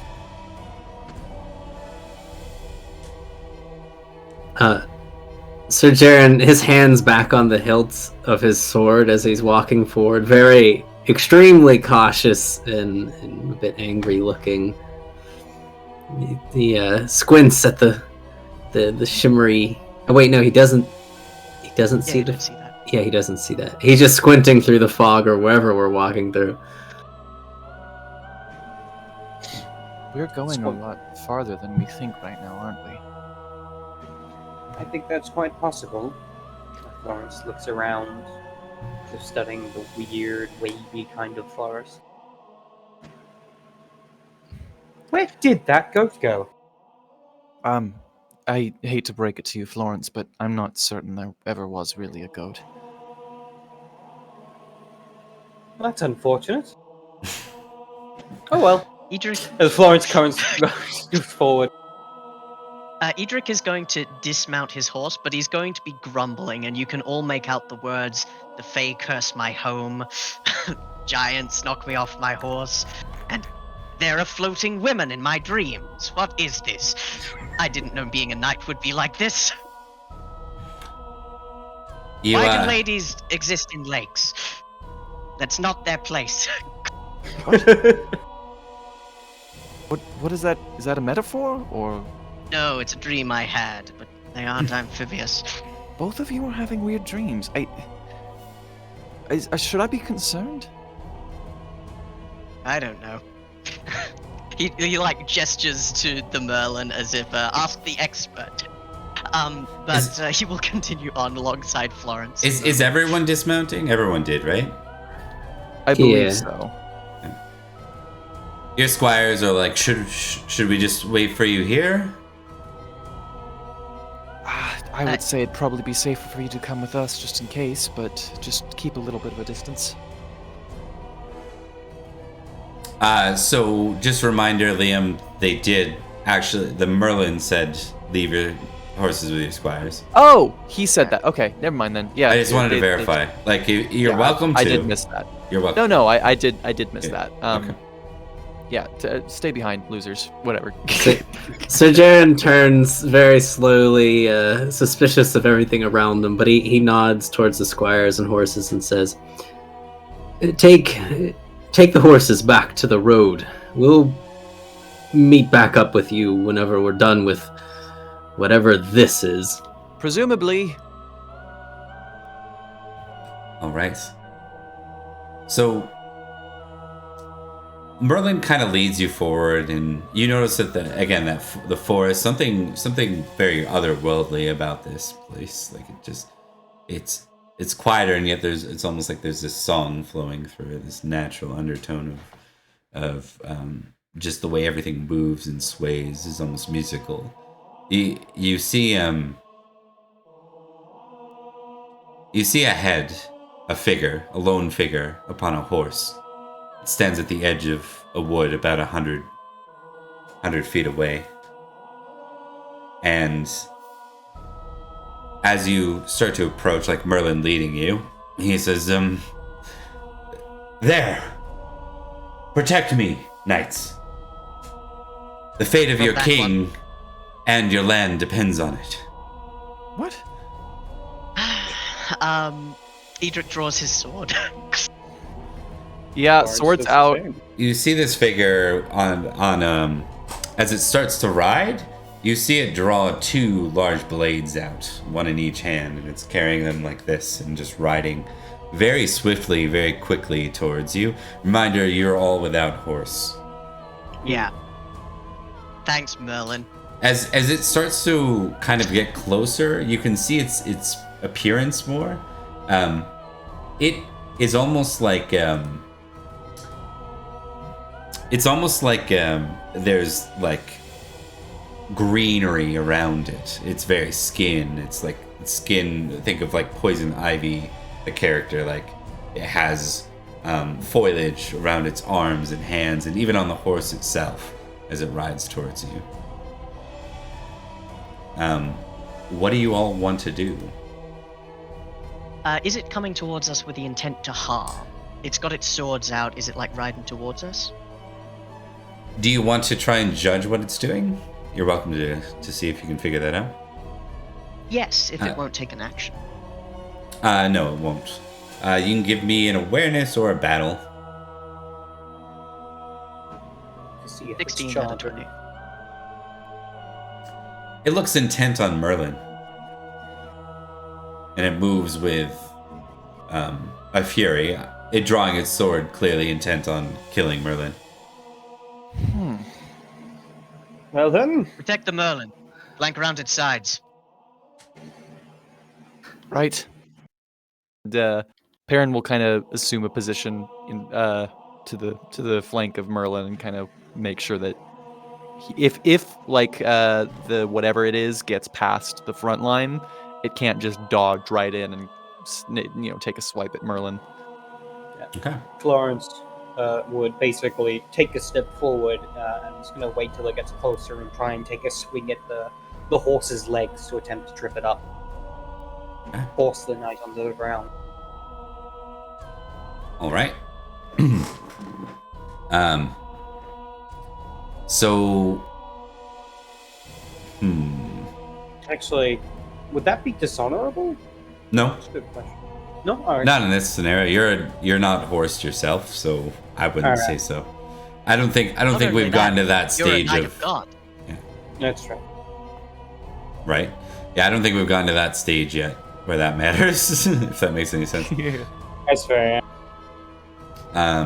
Okay, so I'm just trying to pull a picture up for y'all. I can figure that out later when my computer stops being painful. As it starts to move... wait, I didn't get Jaren's call. What is Jaren doing? So Jaren has been rather silent. His confidence in this kind of world is much less than in the real world, I guess he would call it. He's drawn his sword and has his shield, but he's not charging into the fight or anything. He is going to, block and stab, but as this thing comes in, but he's not barking out any orders or anything. He's sort of like lost a bit kind of thing. Is that the idea? Yeah, he's on edge and he's not in his element. This is the opposite of his element. That's fair. It's very fair. Okay. The complete opposite of his element would be him in the fairy courts. So it's both courts, where it takes ages to do anything, and you can't eat anything, and also it's magic. All right. Pull up the run. Good times. So just real quick, you see as it starts to come towards you all that it seems to grow like 2 extra arms out of it as it comes closer. Oh. And each of them grab like a nearby small like tree, and they break them almost like a stabbing implement. So it's now armed and going to be moving at 4 of you, 2 of you with swords and 2 of you with these spears. The stakes are higher, it seems. And then unfortunately, like for Florence's strategy, you realize as it approaches, like as it gets, you're already committed to your activity. You realize that the horse and the person are one. Oh, okay. You can all test fairy lore as it gets close enough to see all of its. Success! It would have been a crit without the passion. Fairy lore. Hell yeah, brother! Somehow, Edrich comes down with another. This is just a hedge to be chopped. What would your fairy lore normally be? Thomas, is a 1 typically? You can 1, tick it. yes. You can tick it then, Beauty. and I'll It's give you Swamp Thing. what you believe it likely is after this first exchange. So why don't you go ahead and each make your respective rolls here. Ugh. Bad roll on my end. Good roll So on close. his.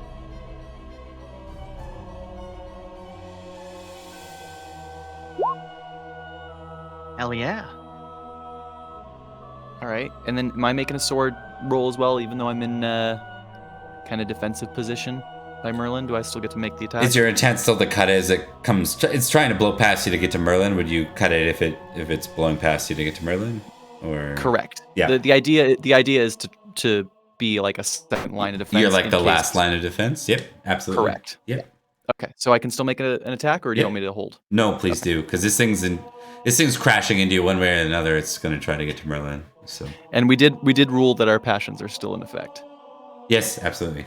And I should note Hell the things it grabs and breaks, they aren't behaving like spears. They're behaving like clubs. That was my bad. Makes sense. Oh, neat. That's It's worked a- for us, I think. Even scarier with the thought of him shoving clubs into us like spears. Plunk with a squelch. Oh, it hurts so bad. Okay, so let's see who the swords are going at. We're going to use a D4 test. This time it will be 2 people for sure. It won't be 2-on-1. So, They Jaren and sense my Edrich weakness. again. So I guess Hey. They Jaren and- sense my weakness. swords in you two, and clubs for the next. So versus Edrich. 1d20. Just checking what its weapon is. I'll be outward with the weapon to let you see what it does. So versus Edrich. I'm not great with health. This might knock me down. Oh! I win? That wasn't in the script. Yeah, that's I wow. wasn't supposed to win. Yeah. All right, so you get to Holy hell. apply your damage, sir. Actually, why don't we save damage because it's all happening at once, and will kind of be fun Yeah. to apply it all like we did. So then we're gonna go to the club versus Florence. Actually, no, we're gonna go with Jaren. With He's some kind of green levy. I don't understand. Levies don't have horses. Some kind of green knight. It's like some kind of knight that's green. It's weird. oh, I never sent to you guys what this looks like. Did I? Even though I shared it in the You did not. chat. Okay. I'll just do that via Discord, I guess. No, I might be able to. I'm just gonna pull it out on the map. Why not? That works. Hell yeah. Let's go. Oh my. Sir Shrub. Oh, Oh. Lord. We've been Concerning. given a quest from a member of Arthur's court to fetch a shrubbery. Oh, God. Yeah. All right, versus Jaren. Here we go. Critical is pretty much the only thing that can. Ooh, so close, but no Oh, crit on jeez. Jaren. So Jaren will succeed as well, and then versus Edrich, or versus That's Florence. 14 club. Bumble. That was a fumble. Ooh, that's good. This is working out really well for you guys. And then I shouldn't say that till I get through all the Yeah. rolls. I was about to say, I mean, every time we fight a fairy thing, it always ends up getting its ass kicked. So, I mean, Sure, yeah. Yeah, tempt fate. See how that goes. That went really bad for Liam last time. All right, you all beat him. So, rip to all those who suffer from hubris, but I'm different. I'm more powerful, maybe even more powerful than the gods. I love that. I love that so much. eh. Is that you, Achilles? You look different. I rolled pretty low. Not much better. We're got an average of Pretty damn good. 7. Oh, I did baby damage to him. All right, let me just so. someone wearing a helmet would negate that damage. Helmet and nothing else. So as you all like carve into it, every time you connect, like part of it just turns into water and just splashes into you, like a component of it, and then that part's gone. And as you all kind of, it's almost all simultaneous. But I think the funny part is what's left of it as it dies. All it has left is Perin, right? And so Perin, you just get drenched, just like 3 buckets of water smashed in your. No damage, you just get soaked. Oh, come on! What you hear as it like falls to the ground as more and more water spills out is, "You don't get to go yet, you bastard! Undo your curse on my land!" As he's like looking at the foliage on the ground. Yeah, the remnants of like the horse part of the Nakalavi, which is what this is, kind of just falls to the ground and starts to become one with it. "I know your name, Nakalavi. I will return." He says at the ground as it like decomposes. Oh, why is it kind of sticky? Stupid Trump! Sir Jaren's stabbing at the ground as it's forming into. This is Merlin's chosen. This group here. Right? Just two very angry people. There's Florence. Florence still trying to carry an invisible goat. Perin bugged about being drenched in water, and the 2 others screaming and stabbing at the ground. Charging through My the villagers trees will has eat been. grass this Christmas. See, they played their strategy wrong. All they need to do was quickly run through the trees and force you to continue to make charge rolls at it, and you would have killed yourselves. There we go. Fall into the ground, break our necks. Yeah. Have Merlin pick us up, looking really disappointed. So, Perin, about Merlin. Hmm. He's not there beside you anymore. Oh. Well. Awareness roll if you want to kind of see what's going on. I would like to. The fog's almost all dissipated at this point, so it's very clear in here. As a success.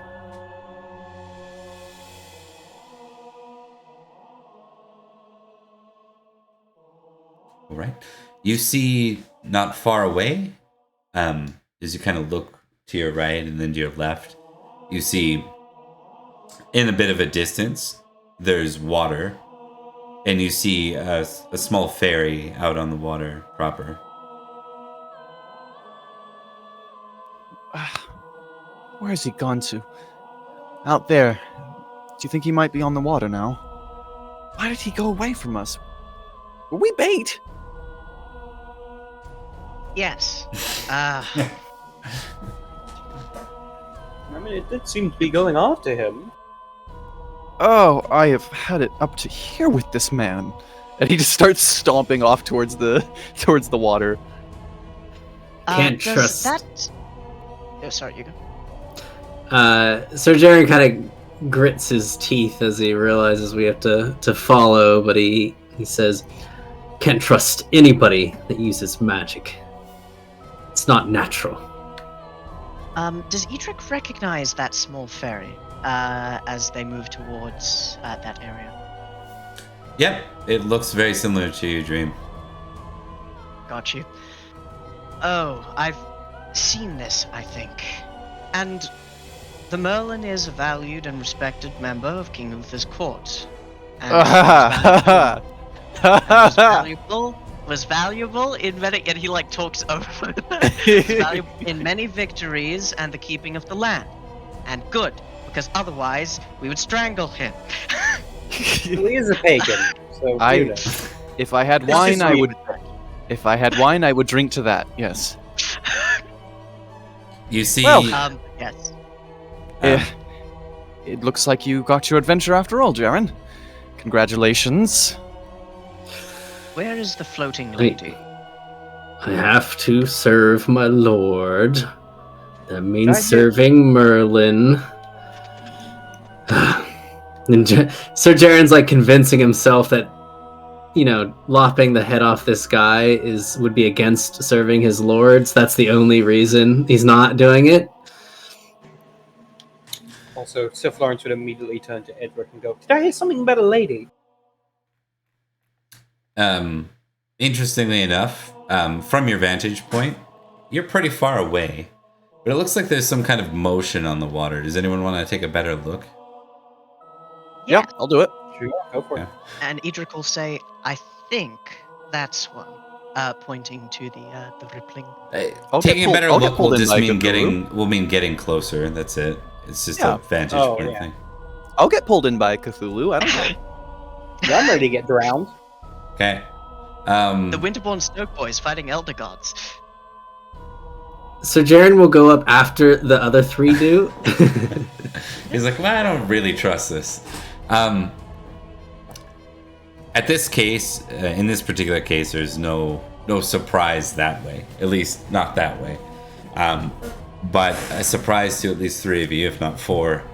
You see from the water in front. It is in fact Merlin on the little ferry, and by that I mean a boat that floats, not a little ferry. I know we're in Feyland, so it's worth clarifying that.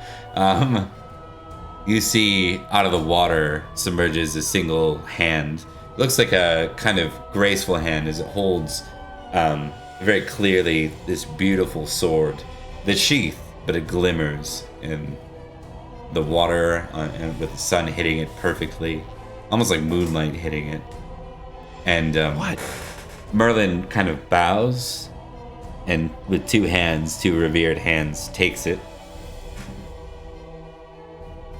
and puts it down and begins to row back your way.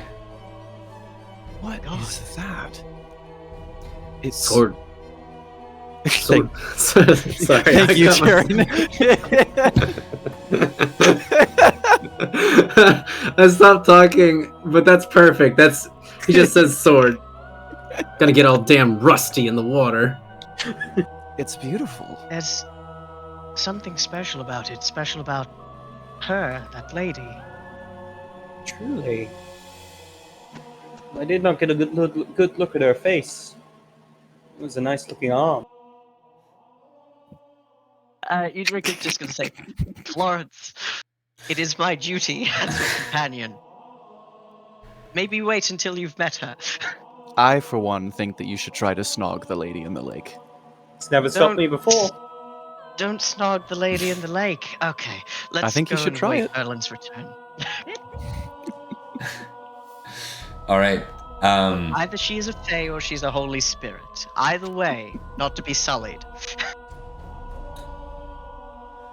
He, as he reaches the shore, just kind of in that nonchalant, like he's busy, but you're along for the ride, and he just doesn't care. I want to be clear, that's not Bob. That's literally Merlin. Just does not care.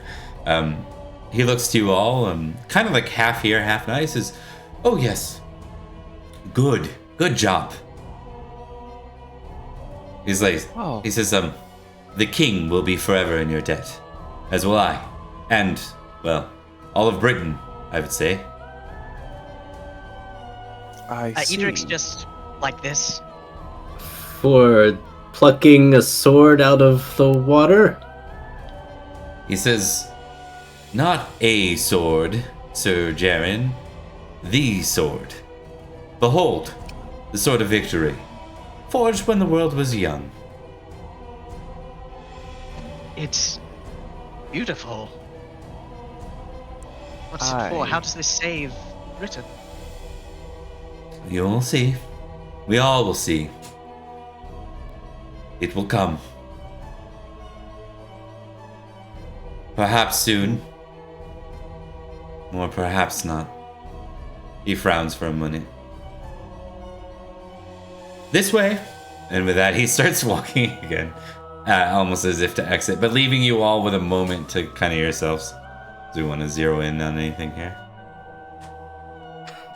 What a fun day. Sir Jaren he's still looking after the Merlin and the sword, and he kind of whispers, says, "Who gets to use the sword? Someone gets to use it, right?" Not us. We're just the muscle. Why not us? Well, look at how he's used us up until now. Our use here has been auxiliary. He took the sword. He's got a purpose for it. But if it was meant for one of us, he would have given it to one of us. No, I think we were just cannon fodder on this one. Things like these are prophesized, I'd imagine. I don't particularly feel like a legendary hero. I fell off my list twice. He's going to say it like a cold voice before continuing. That being said, that was remarkable. That sword was wondrous. Also, I really need to see him about, like, the Fae, because my land is cursed. I don't know if I mentioned it before, but the cows on my land curdled milk. I gotta admit, I've been kind of concerned. You've been shouting about it since as soon as the strange things started happening. Do you think a giant or whatever that green thing was might have done it? Very likely. Either way, they've got a vendetta against me, and so I'll return it. The honor of Winterbourne Stoke demands it. Anyway, Maybe you should make a see bigger this through. contribution to the church. Maybe that'll fix My your cousin problem. handles that. My cousin handles that. Oh, I see. But yes. Edrich is going to follow the Merlin. As they're walking, Perin will kind of go, I bet you all a librum that nobody believes us. And I'll bet you another librum that Merlin doesn't share our doesn't let anyone know that we helped him out on this. You're on in both those cases. No, wait, hold on. I'm incredibly poor. You're on in the first one. I won't take the second bet. I think you're correct there, Sir Perin. I think Merlin is a druid, one who messes with magics. Can't trust him. Probably won't benefit us in any way. His words he said before, just words. I choose to have faith in this strange mage. After all, he does serve the king. You know, so we can't be that bad. You know, for a so. pagan. All right. So you're led back to your squires and what have you, who are excited to see you. They look confused though as you kind of come back, and for you guys, you're gone maybe an hour, but they said you were gone 2 days. They've been setting up camp here. Christ. Well, thank you for looking after the horses for so long. Of course. Jaren, typically when you encounter something major, you would want to return to report it after it's been dealt with. Is that something... What is your intent here? Are you going to ride through the rest of your patrol first? Oh, no. Anything that sends us off of this stupid patrol in the middle of nowhere is a good reason to go. So, yeah, we're getting back. Going back? All right. I love... Oh god, we're so bitchy. We complain even so the much. Even the ones who are like, oh, we're giving him a chance. He can't be that bad. Edrich is like, we would strangle him if he weren't. He's so annoying. It's a very begrudging Poor we're baby. giving him a chance. Edrich likes him. That's the thing. All right. So what do you want to file in your report? Is this a Scolder or a Mully, or other way, Mulder and a Scully report? Is this what are you leaving out? What are you keeping in this? I don't know how we would explain this. I don't know how we would explain this logically. We all took a nap and had the same dream. Also, Merlin's back. I mean, Jaren's gonna tell it like it is, with a very harsh bent on Merlin randomly having us guard him against, giants and horseman creatures. I imagine Edrich like beside you going, Nucklevy. Right, the Nuck V. Yeah, one of them. Okay. And Jared just like going like off on fingers, like, yeah, there was a lake and There's a scribe you report to, and the scribe is scribing everything. Less than a week goes by. All of you reach your manors again, just very briefly, and you're called back to Sarum.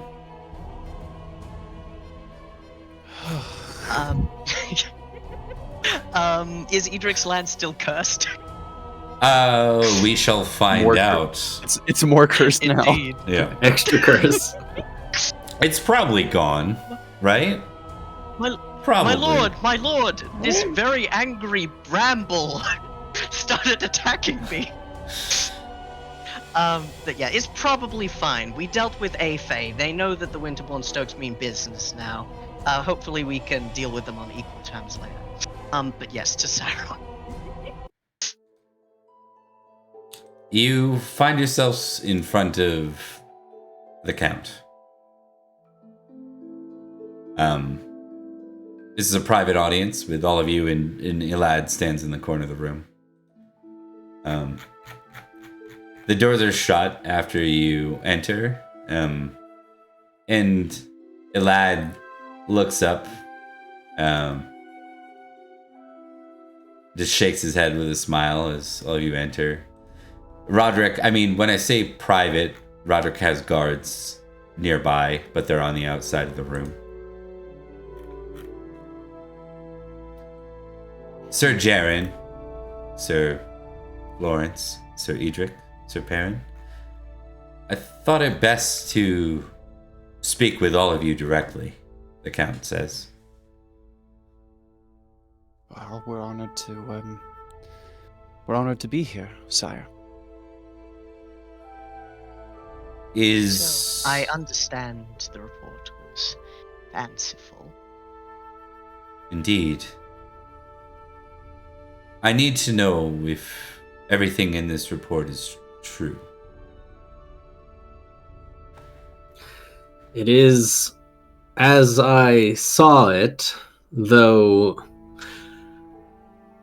Merlin, or the Merlin, he deals with magics, and I don't quite understand them or want to. I'd stake my life on what we saw as real. Real to Sir Jaren's understanding, at the very least.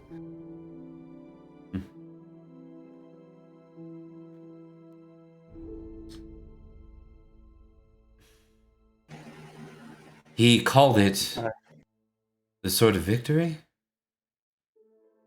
Correct. Indeed he did.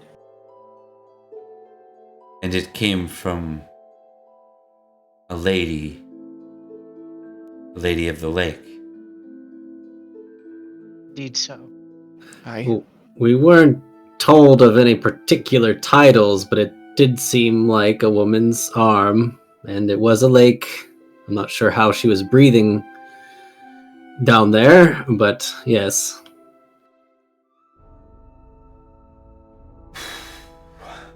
Well, that's fortuitous.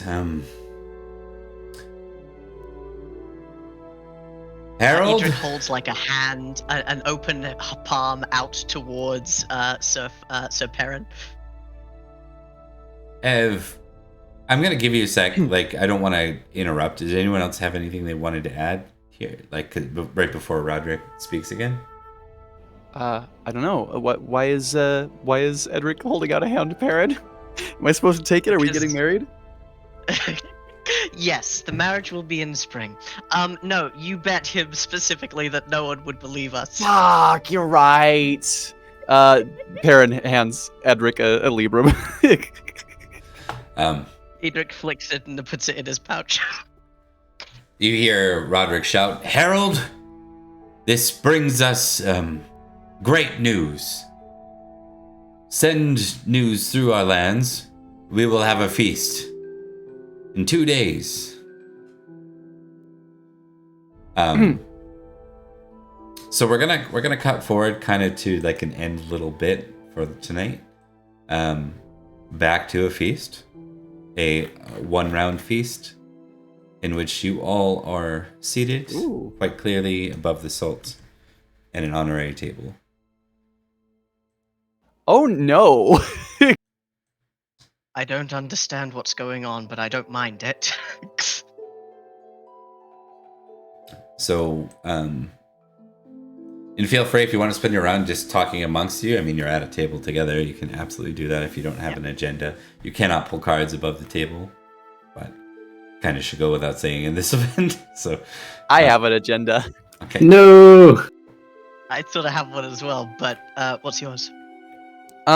I kind of want to figure out what the fuck is going on, mostly. Exactly, that's what I want to do too. Why is this so fortuitous? What's going on? Why are we giving a place of honor? All we did was get kidnapped by fucking Merlin for an hour. Like, Yeah, it seems weird. it does seem weird. Weird enough that I want to know what's going on. And if potentially this could be leveraged, I guess. Exactly. The schemers are on this. All right. But yeah, absolutely. I am also 100% down to just talk about how weird it was, but Edrich wants answers, damn it. Well, let's go in order kind of thing. Starting with Jaren, what do you want to do for your action as we move towards the closure of tonight? Well, he would definitely be talking up all sorts of us charging a giant. He's never fought a giant before, so he's all for telling people about the giant. That's the main thing. He didn't really like the grass horse man thing, but the giant, people can understand giants better. And specifically going to Sir Alad with a question, I suppose. Okay. We can talk about Sir Alad. Why don't we go with that? What's the question to Alad? So Jaren goes over and says, "It seems, Sir Lad, that we have done, hopefully, our duty on the western edges of Salisbury, and now, perhaps, since my fellow knights have been trained quite adequately and perfectly, that we are able to get to the war front." Indeed. I hope you understand the test I put before you here, Jaren. This vacant blinks. Yeah. Possibly. I do know those knights are new to knighthood and they needed some training, which I did. Some not planned, but, well, it was done and we felled a giant, swinging trees. As trainings I should have probably had in the agenda, but they weren't for a couple more days. Jaren, Sir Jaren, you are not much like many of your family members.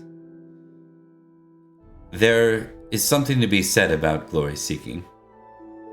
The reckless, many of them are names quickly forgotten in pursuit of glory. I have outaged many of them. I hold a castellan role, and I'm now the Marshal of Salisbury. None of this was done through recklessness. What you've done this day is you've respected my wishes and the Lord's wishes, and you've done your job with honor and duty. I commend you on that. But don't be so quick to die. I don't plan on dying, and I won't. That He looks. He raises an eyebrow, a bit confused. I plan to defend our king and country, but I don't plan on dying. It appears you've done more than that. Well done. Thank you, and I hope I can serve well in the future. He smiles at you and kind of pats you like friendly on the arm. Yeah, Sir Jaren's like taken off guard, not really sure why it went this direction, but he nods with a wry smile, just like, right. Equally as confused as when you got there. Exactly. He's like, nah, he had too much to drink or something. I'll go find the others. All right.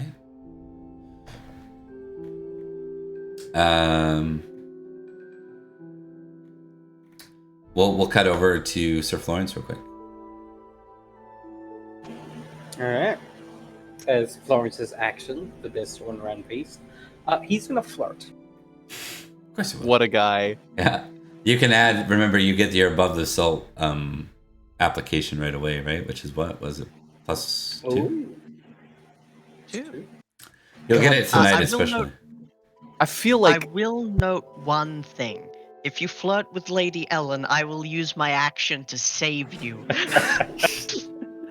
Any particular No. targets for Florence? Or just one of the local? Not really. Okay. I think, yeah, he's very much, he's just playing up like the, did you know I slayed a giant? Aren't I a valiant and handsome knight? That kind of thing. and a green thing. Don't forget the green thing. And a green thing. Hey, You know, I Edrich knows also that name. slayed something called, I also slayed a thing called the knuckle. Yeah. Tilt Knuckles, the echidna. I believe. Oh. Killed knuckles. I'm gonna say, Edrich, that was your favorite like nightmare bedtime story. Was the Nucklevy story? Yeah. Gortrix would occasionally tell me of it and how he'd kill it if gotten the chance, and I got there first. Yeah. So yeah, Florence is just kind of flirting with whoever will listen.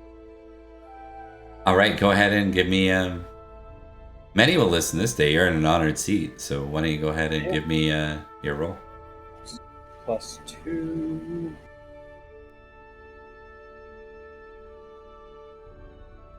Success. All right. You can tick that, right? Because it's your action for the day in the scene. Let us see. Were you going highborn or lowborn? Because there are servants and stuff.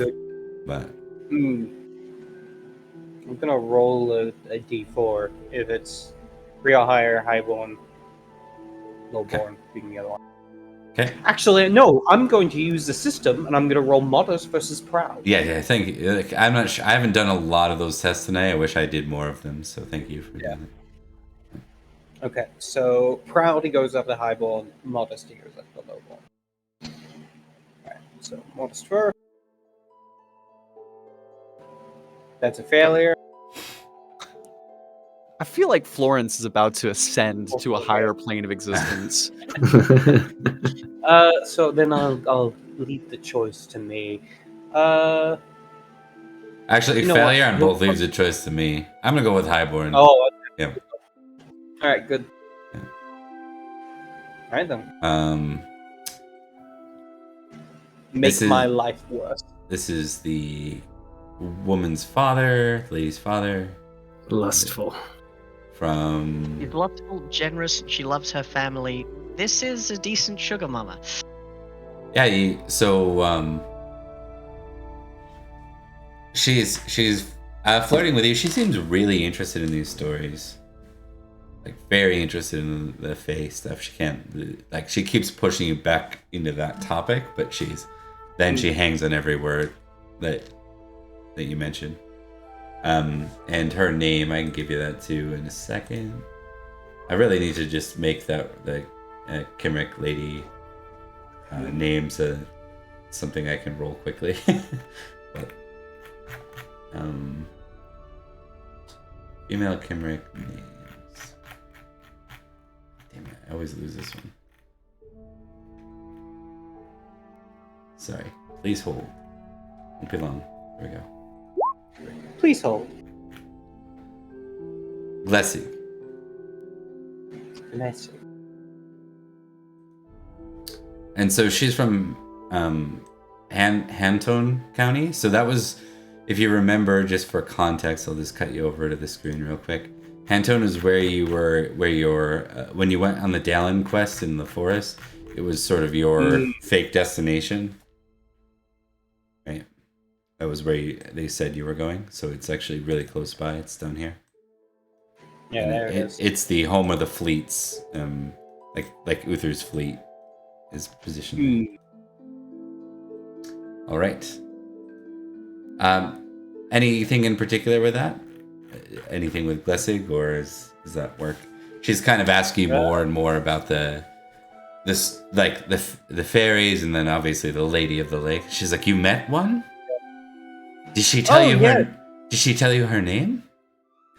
No, unfortunately not. We didn't have much time for a conversation like that, but It's too bad. I can say it was quite a sight. She held a fanciful sword in her hands, one fit for a king. She smiles. I've heard. The Sword of Victory. Indeed. And She- we also lucky knights, such as I, were the ones to help retrieve it. Indeed. Imagine what did you name the giant or whatever? Imagine what a giant would have done to that poor old man. Merlin is hardly capable of fending for himself. I know. Truly, if we had not been there to save him, it would have been terrible for the poor man. Perfect. Tick that, sir. And we're gonna jump over to Edrich for his action. Hey, we got a raid. Yeah. Hello. Hello. All right. Hello. Welcome, everyone. Okay, so as much as Edrich would like to experience what's going on, the adulation, the joy, the celebration, he has no idea why it's happening. He knows that what they did was something good, and that there was something mentioned about a sword of victory, but for the life of him, he does not know. So he would like to lever his position above the salt to speak to the Count, if he could. You may. That's one of the bonus actions of being part of being above the salt. Is it's not hard to get above the salt to talk to the high table. And not only that, but you aren't only just above the salt. You're at a designated table right below the main table. So literally at the same level as like Elad and Amig would be, kind of thing. So even though I have them This is a represented good over here. feeling. Yeah, this is a good feeling, but the mystery gnaws at his mind. Yeah. So yes, Edrich would like to go a refreshingly short distance to speak to the Count Roderick. And he would like to approach with all due deference, bowing before speaking, and like waiting to be greeted beforehand. All right. Speaking to the Count means speaking to Lady Ellen as well. They kind of go in tandem. So the two of them are together. They both turn to you. Fine with that. Yeah. My lord, my lady. Sir Edrich. They both say. I just wanted to say, I am incredibly honored for the position and the occasion, but I find myself quite lost. When we gave our report, you seemed to be expecting the sword of victory to be mentioned, or at least found some gladness in it. To speak clearly, what's happening? Why was it particularly fated or auspicious? They look to each other. And then Lady Ellen kind of leans forward and says, Have you not heard of the tales of the Sword of Victory and what it might bring? Has he? I don't No. think so. Hard no on that one. Yeah. I have not. The first I heard of it was when Merlin held it aloft.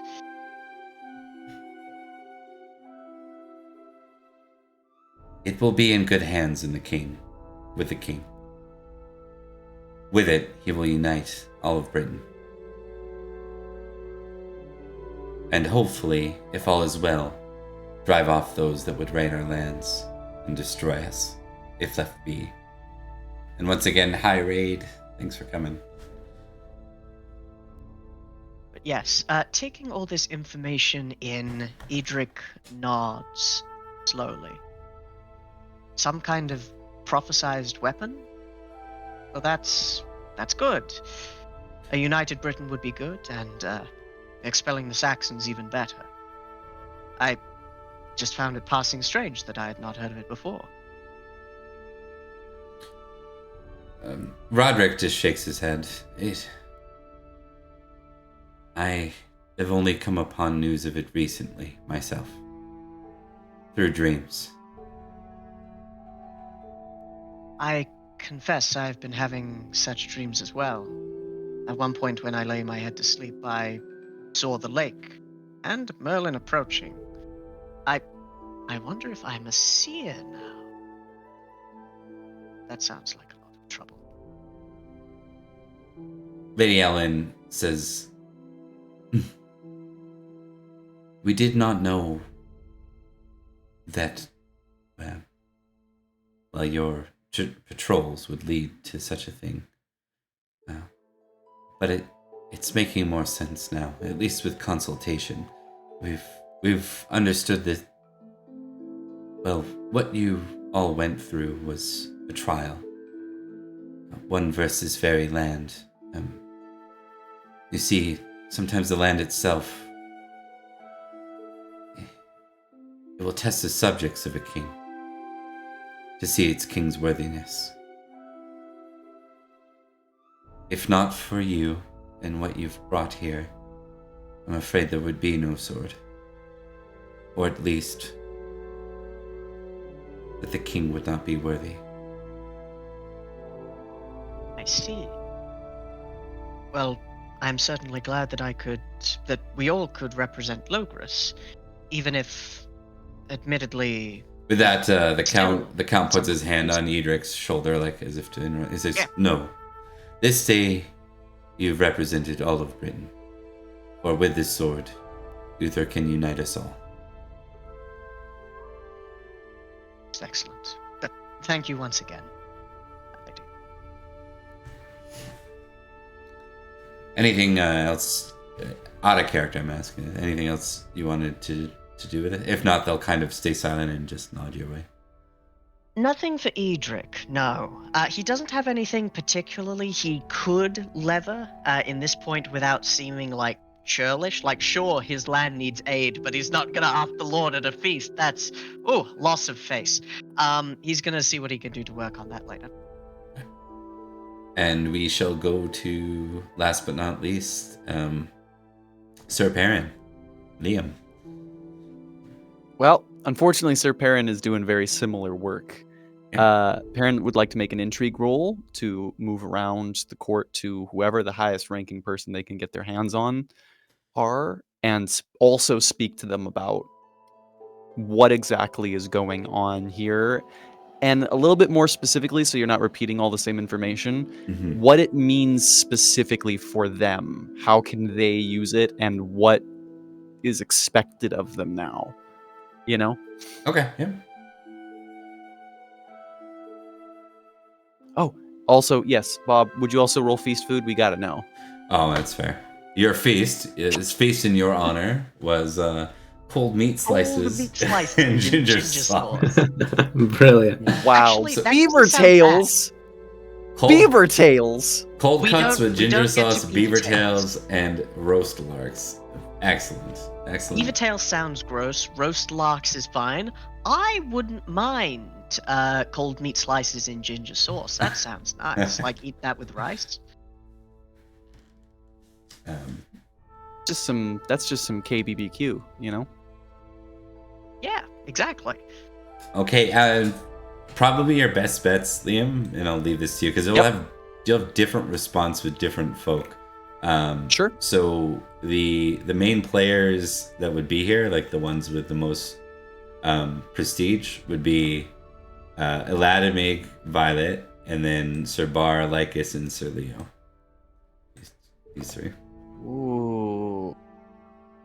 We're all household do like- knights. And also might be of interest to you. Slightly under on the glory side is Sir Sibno. Sibno Was your when you were a squire, he was your trainee. Yeah. Or your He knight, was my your guy. master. Yeah. Yeah, let's go with him. I haven't seen him in a while, and I think Perin's a little like Perin didn't get a ton of time with him, but still. Okay. Yeah. Perin will kind of make his way over and go, Sir Sibno? He smiles. Sir Perin. He just says Perin at first, and then he kind of corrects himself. Sir Perin. Sorry. Oh, don't. It's don't good remotely to worry see you about it. again. He's a little flushed in the cheeks right now. Sir Sibno, I understand that I am a knight now, but I don't hold the same kind of weight upon that title. Not with you. So, should you prefer to call me Perin, you don't have the need to correct yourself. I wouldn't do that for everybody, but well.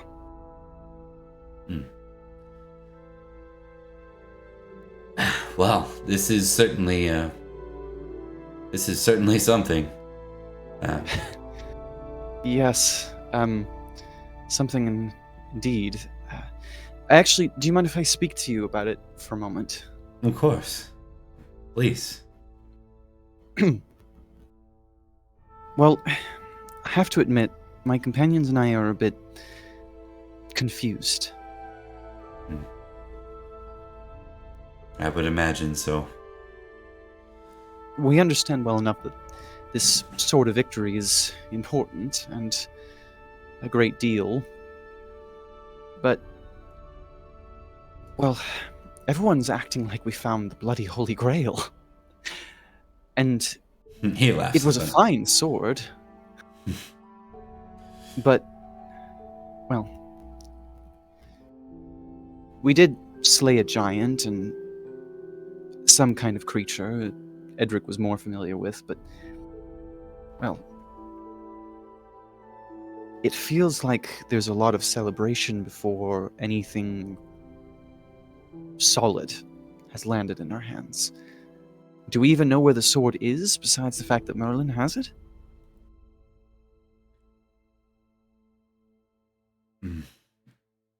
We've heard reports that the king is now donning it upon him, though we don't know if he's provided any sort of update to his subjects on the matter, though the rumors spread quicker than the facts in this case, I believe. Needless to say, the response has been, well, very positive. Whatever this sort of victory is, it is a symbol that the people of Logris are rallying behind.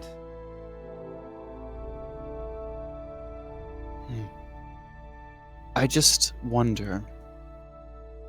A lot of weight is being placed upon us for our role to play, but truthfully, while we were there, it felt more like we were, well, bait, for lack of a better word. Somehow that doesn't surprise me with the stories of Merlin. He is not one to... Well, it's as if half of him is here and half of him is somewhere else. I think perhaps you're right. Perhaps you were simply bait. Though for such a quest, such an undertaking, perhaps bait isn't such a meager thing to play. So, you think this is something we should be proud of? And I mean that honestly. It's hard to assess from up there, and he gestures to the above the salt area.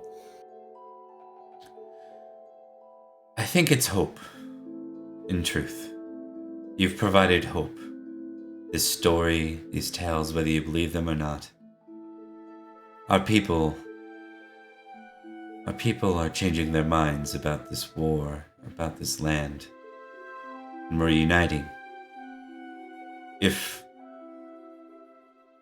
the others catch wind of these rumors, Uther's opponents, those who did not choose. Oh no, another raid. Wow. Hello. Too bad we're going to be closing off fairly soon, but hello. Still appreciate it. Yeah, it's very fantastic. Thank you very much, Insomnia Night.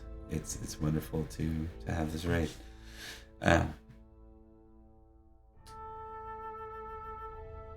Uther has many opponents in the Supreme Collegium, those who decide of the High King. Many felt Uther was, and he kind of looks around to make sure no one else is watching. Many felt Uther was unworthy of this land. They say the sword belongs to the land, and yet it now resides in the hands of Uther. If Uther is to draw it before his subjects, what position might they have to resist the claim that he is not worthy, if the land itself says he is? You think a symbol like that can really hold so much weight? I mean, I wasn't a knight in most recent years, but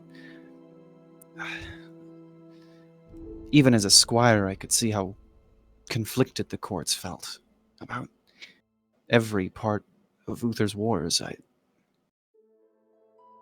Do you really think it'll carry that much weight?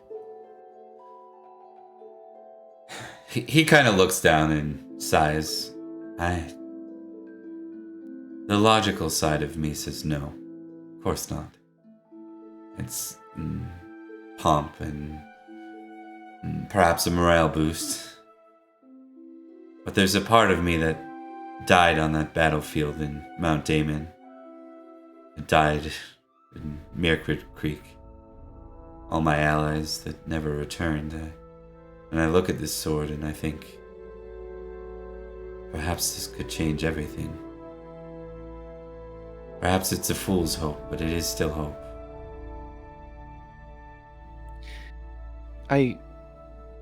Before I came into your service, I remember the first time I felt truly terrified. In Humble Creek, when we got attacked and my former sire fell, I remember it feeling like the pounding in my ears had spread to my very roots. And I remember when we were trying to save him, I remember the moment that they said that he would make it.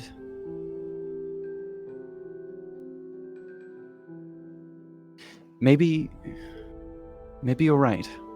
Maybe something or someone can be something like that for someone else. A relief or a guiding force.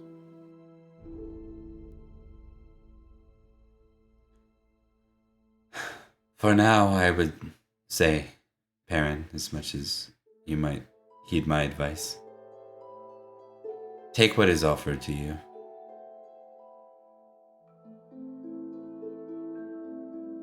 If I'm not worthy of... Sorry, go ahead. For it's offered sincerely.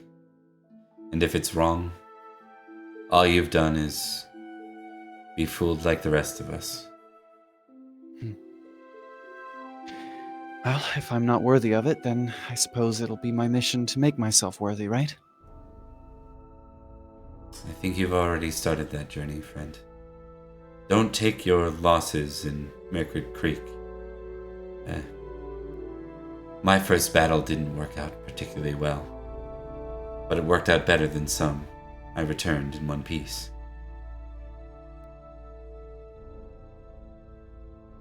Thank you, Sibno. All right. And that brings us to the end. So you guys are celebrated there.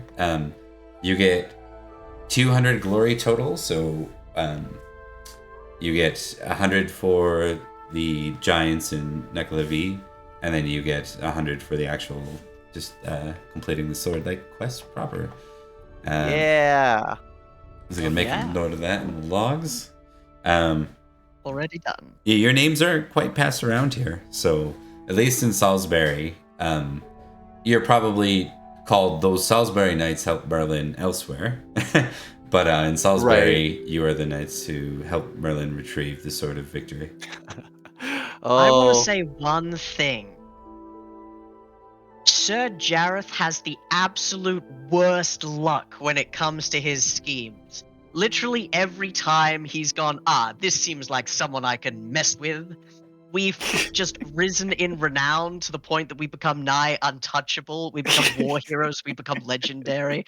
Like, the one moment he goes, aha, that Winterbourne Stoke boy, there's nothing he could do. Like, he fumbles his way, falling off his horse twice, into getting a Sword of Victory, a holy relic for all of Britain.